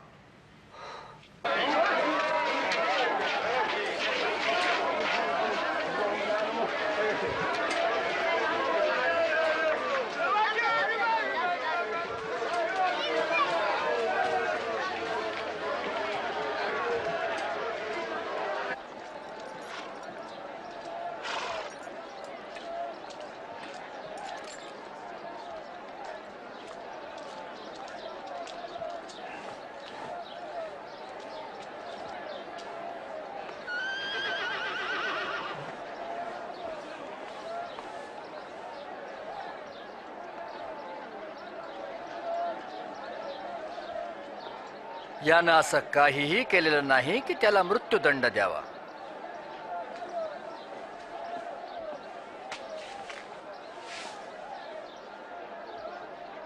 म्हणून मी त्याला फटके मारतो आणि मग सोडून देतो. आमच्यासाठी या सणात एका कैद्याला सोडावं म्हणून तू आमचा ऋणी आहेस. आमच्यासाठी बरब्बाला सोडा आणि याला शिक्षा करा. होय, आम्हाला बरब्बा हवा.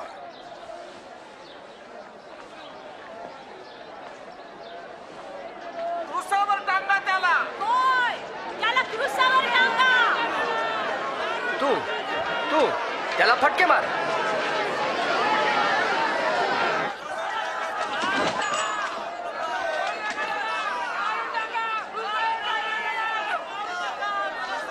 पिलात, तुम्ही कशाची वाट बघताय?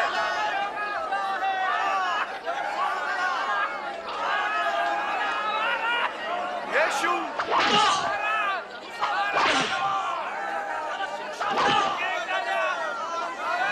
त्याला का इतकं छळता? त्याला सोडा, तो मसीहा आहे. त्यानं काही केलं नाही.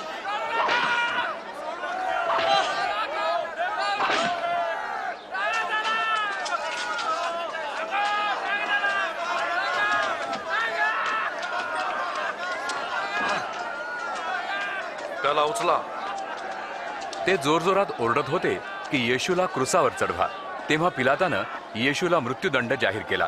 खून आणि दंग्यामुळे कैदेत असलेल्या बरब्बाला त्यानं लोकांच्या इच्छेनुसार सोडून दिलं. त्यांची ती मागणी होती. आणि मग येशूला क्रुसावर चढवण्यासाठी शिपायांच्या स्वाधीन केलं.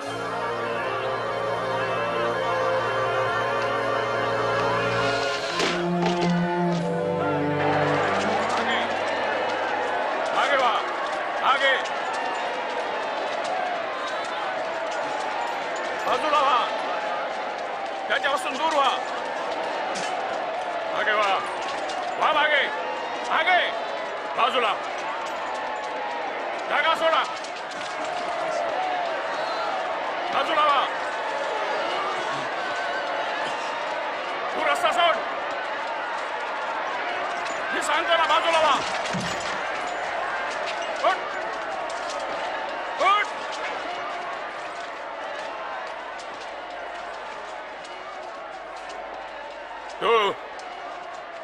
तुझं नाव काय? कुरेनचे शिमोन महाराज. तू घेऊन चाल. दोर कापा.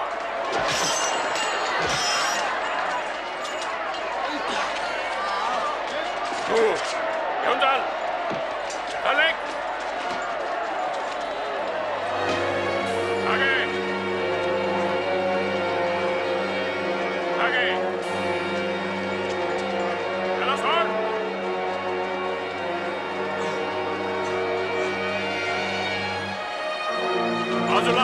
सोडा.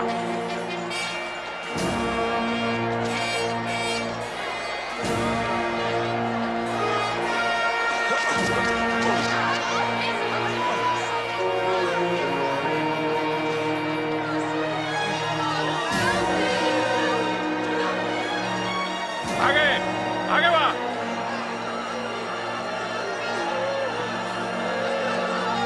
आगे वा.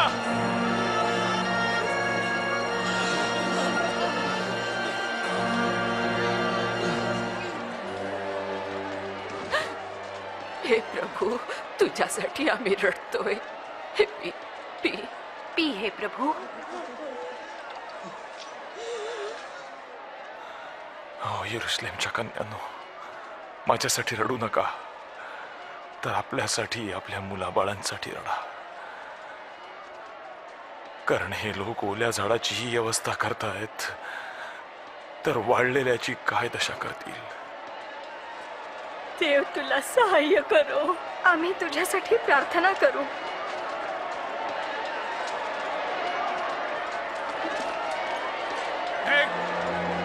इथे उभा राहा. पुढे चाल. लवकर लवकर. आता तुझा चालत राहा. असाच चाल. लवकर चाल. लवकर. आता रे बाजूला वा. आता तू पुढे हो. चला आता.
आपले काम करीत राहा.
यांना क्षमा कर पित्या. त्यांना समजत नाहीये ते काय करतायत.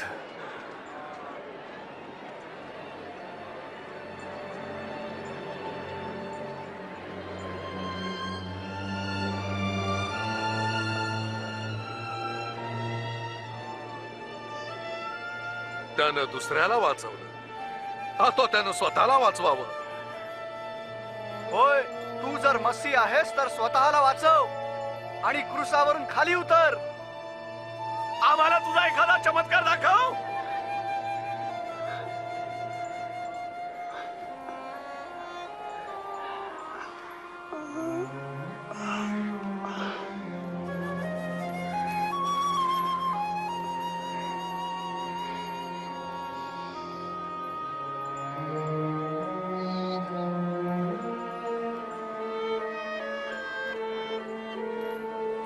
कित्येक वर्षापूर्वी देवाच्या संदेष्ट्याने भविष्यवाणी केली होती तिची परिपूर्णता म्हणून येशूला 2 चोरांच्या मध्ये टांगलं गेलं.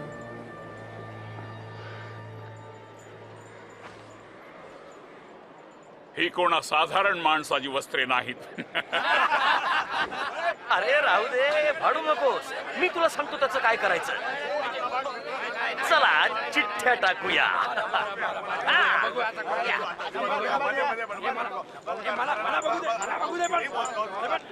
तू नशीबवार आहेस. आता तू त्याचं काय करणार?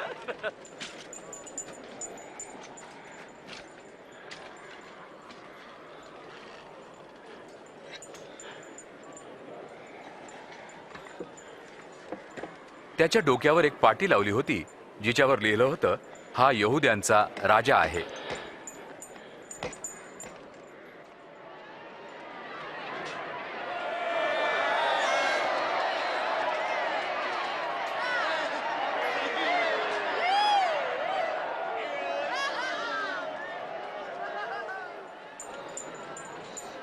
तू जर यहुद्यांचा राजा आहेस तर स्वतःला वाचव.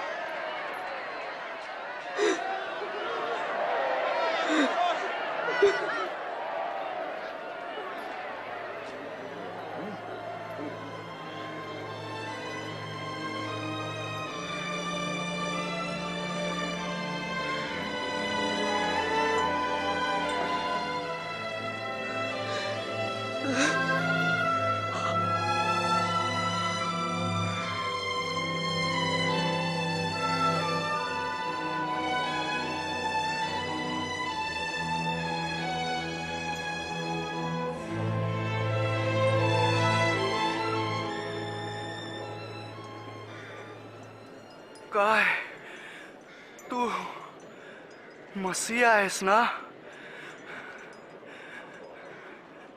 तर स्वतःला आणि आम्हाला पण वाचव. तुला देवाचे भय नाही काय? त्याला तीच शिक्षा मिळाली जी आम्हाला मिळाली, पण त्याने काहीही गुन्हा केला नाही.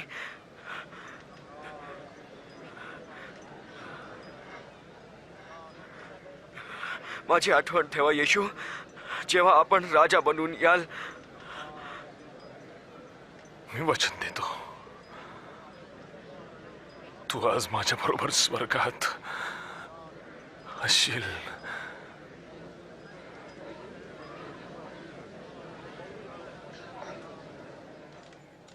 आता मध्यान्ह होत होती आणि सर्व देशात 3 वाजेपर्यंत अंधकार पसरला.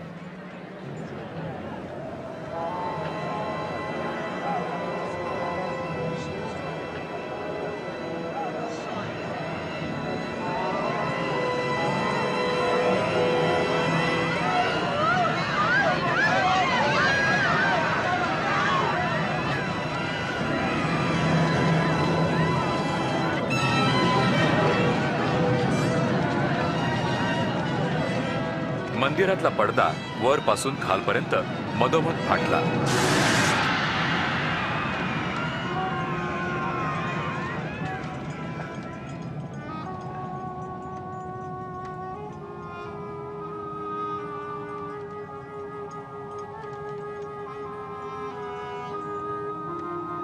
हे पित्या,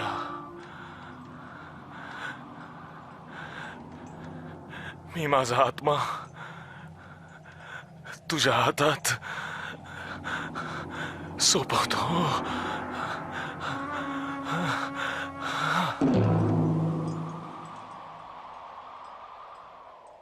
शिपायांच्या सरदारानं हे सर्व पाहिलं आणि त्यामुळे देवाचा गौरव करत तो म्हणाला, देवाचा गौरव असो. खरोखर हा मनुष्य नीतिमान होता.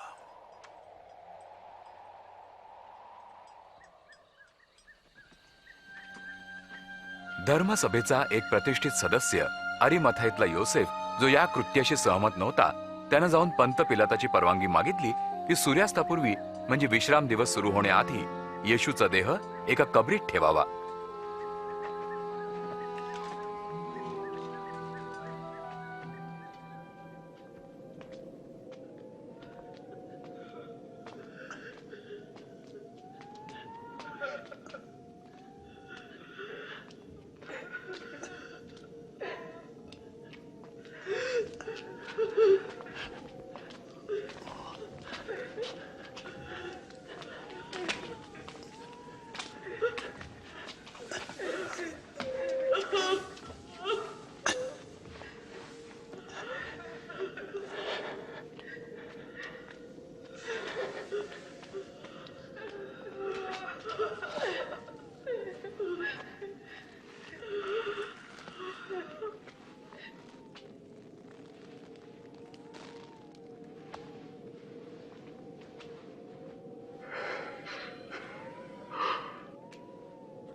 आम्हाला क्षमा असावी.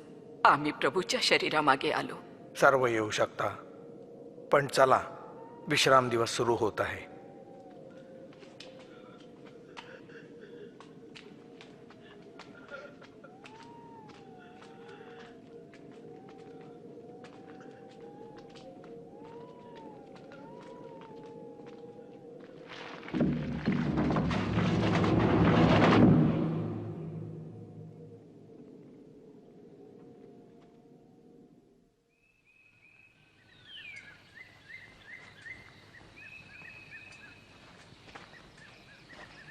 रविवारी भल्या पहाटे काही स्त्रिया त्यांनी बनवलेलं सुगंधी द्रव्य घेऊन कबरीकडे आल्या. कबरीवरचा धोंडा बाजूला ढकललेला त्यांनी पाहिला. त्या आत गेल्या तर येशूचा देह तिथे नव्हता.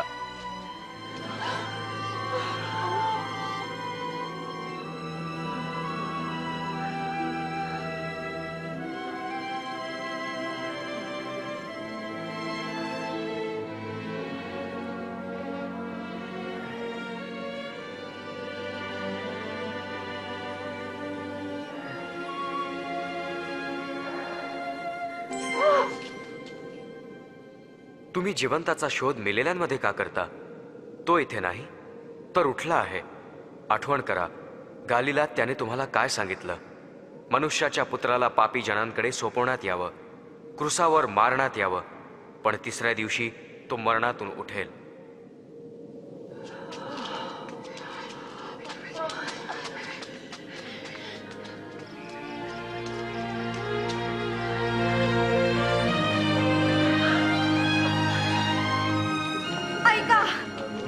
बाजूला लोटली होती. आम्ही आत गेलो तर येशूचं शरीर तिथे नव्हता. प्रभूचा देह काय? आणि 2 माणसं आम्हाला दिसली, स्वर्गदूत चमकताना सूर्य समान. आणि आम्हाला म्हटलं, तुम्ही जिवंताला मृतामध्ये का शोधता? हे खरं आहे. विश्वास करा, विश्वास. आम्ही त्याला पाहिलं. तुम्हीही जाऊन पहा. कबर रिकामी होती आणि प्रभू तिथे नव्हता. पेत्रा, आमच्यावर विश्वास ठेव.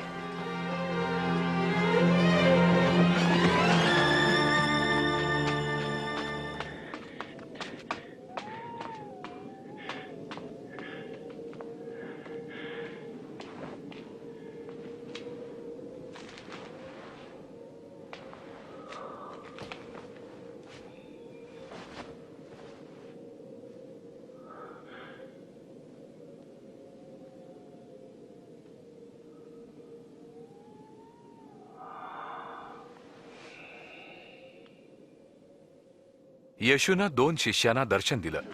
ते उत्साहानं इतर शिष्यांकडे परतले. खरोखर प्रभू जिवंत झाला. तो शिमोन आला दिसला. आम्ही त्याला रस्त्यावर पाहिलं तर ओळखलंच नाही. जेव्हा त्यांनी भाकर मोडली तेव्हाच आम्ही ओळखलं. अम्माऊसला आश्चर्य. तो तिथे पोहोचला.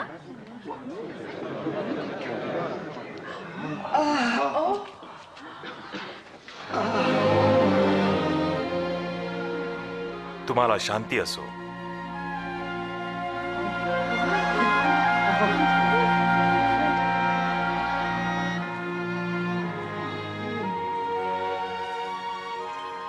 तुम्ही का घाबरलात?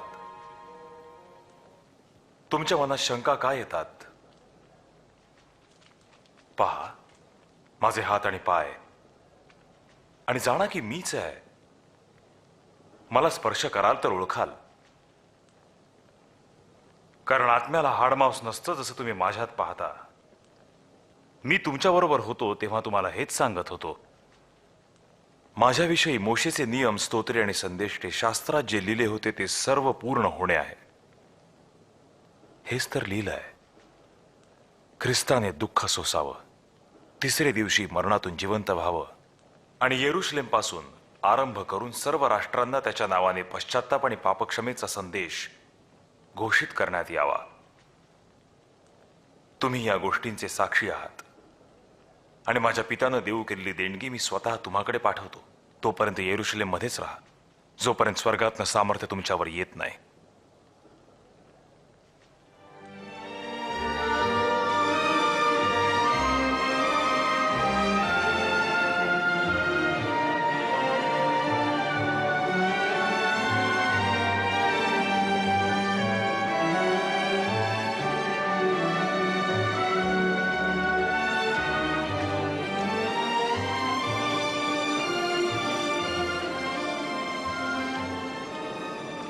प्रभू तुम्हाला आशीर्वाद देव आणि सांभाळो.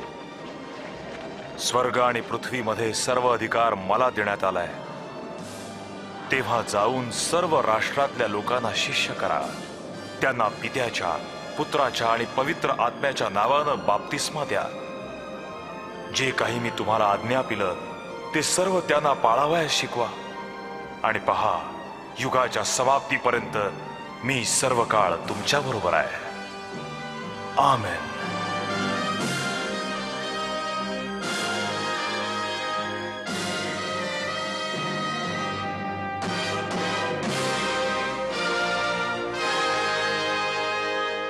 ज्यांनी येशूच्या मागे चालण्याचा निर्णय घेतला आहे ते या शब्दांनी या नात्याची सुरुवात करू शकतात. पित्या परमेश्वरा, मी तुझे आभार मानतो की तू माझ्यावर प्रीती करतोस. मला खेद वाटतो की तुझ्या आज्ञा मी मोडल्या आणि तुझ्या विरुद्ध पाप केलं. मी तुझे आभार मानतो की माझ्याऐवजी तू येशूला मरण्यासाठी पाठवलं आणि तो मृतातून जिवंत झाला. मी तुझे आभार मानतो की जे पाप मी केलं होतं त्याची शिक्षा येशूनं स्वतःवर घेतली. मी येशूला माझा तारणारा आणि माझा प्रभू म्हणून स्वीकारतो. मी तुझे आभार मानतो की तू माझ्या पापांची क्षमा केलीस आणि मला तुझ्यासोबत राहण्याकरता तुझ्या राज्यात मार्ग उघडे केलेस. मी तुला विनंती करतो, तुझ्या पवित्र आत्म्याकरिता जो माझ्यासोबत राहील आणि मला तुझा मार्ग दाखवील.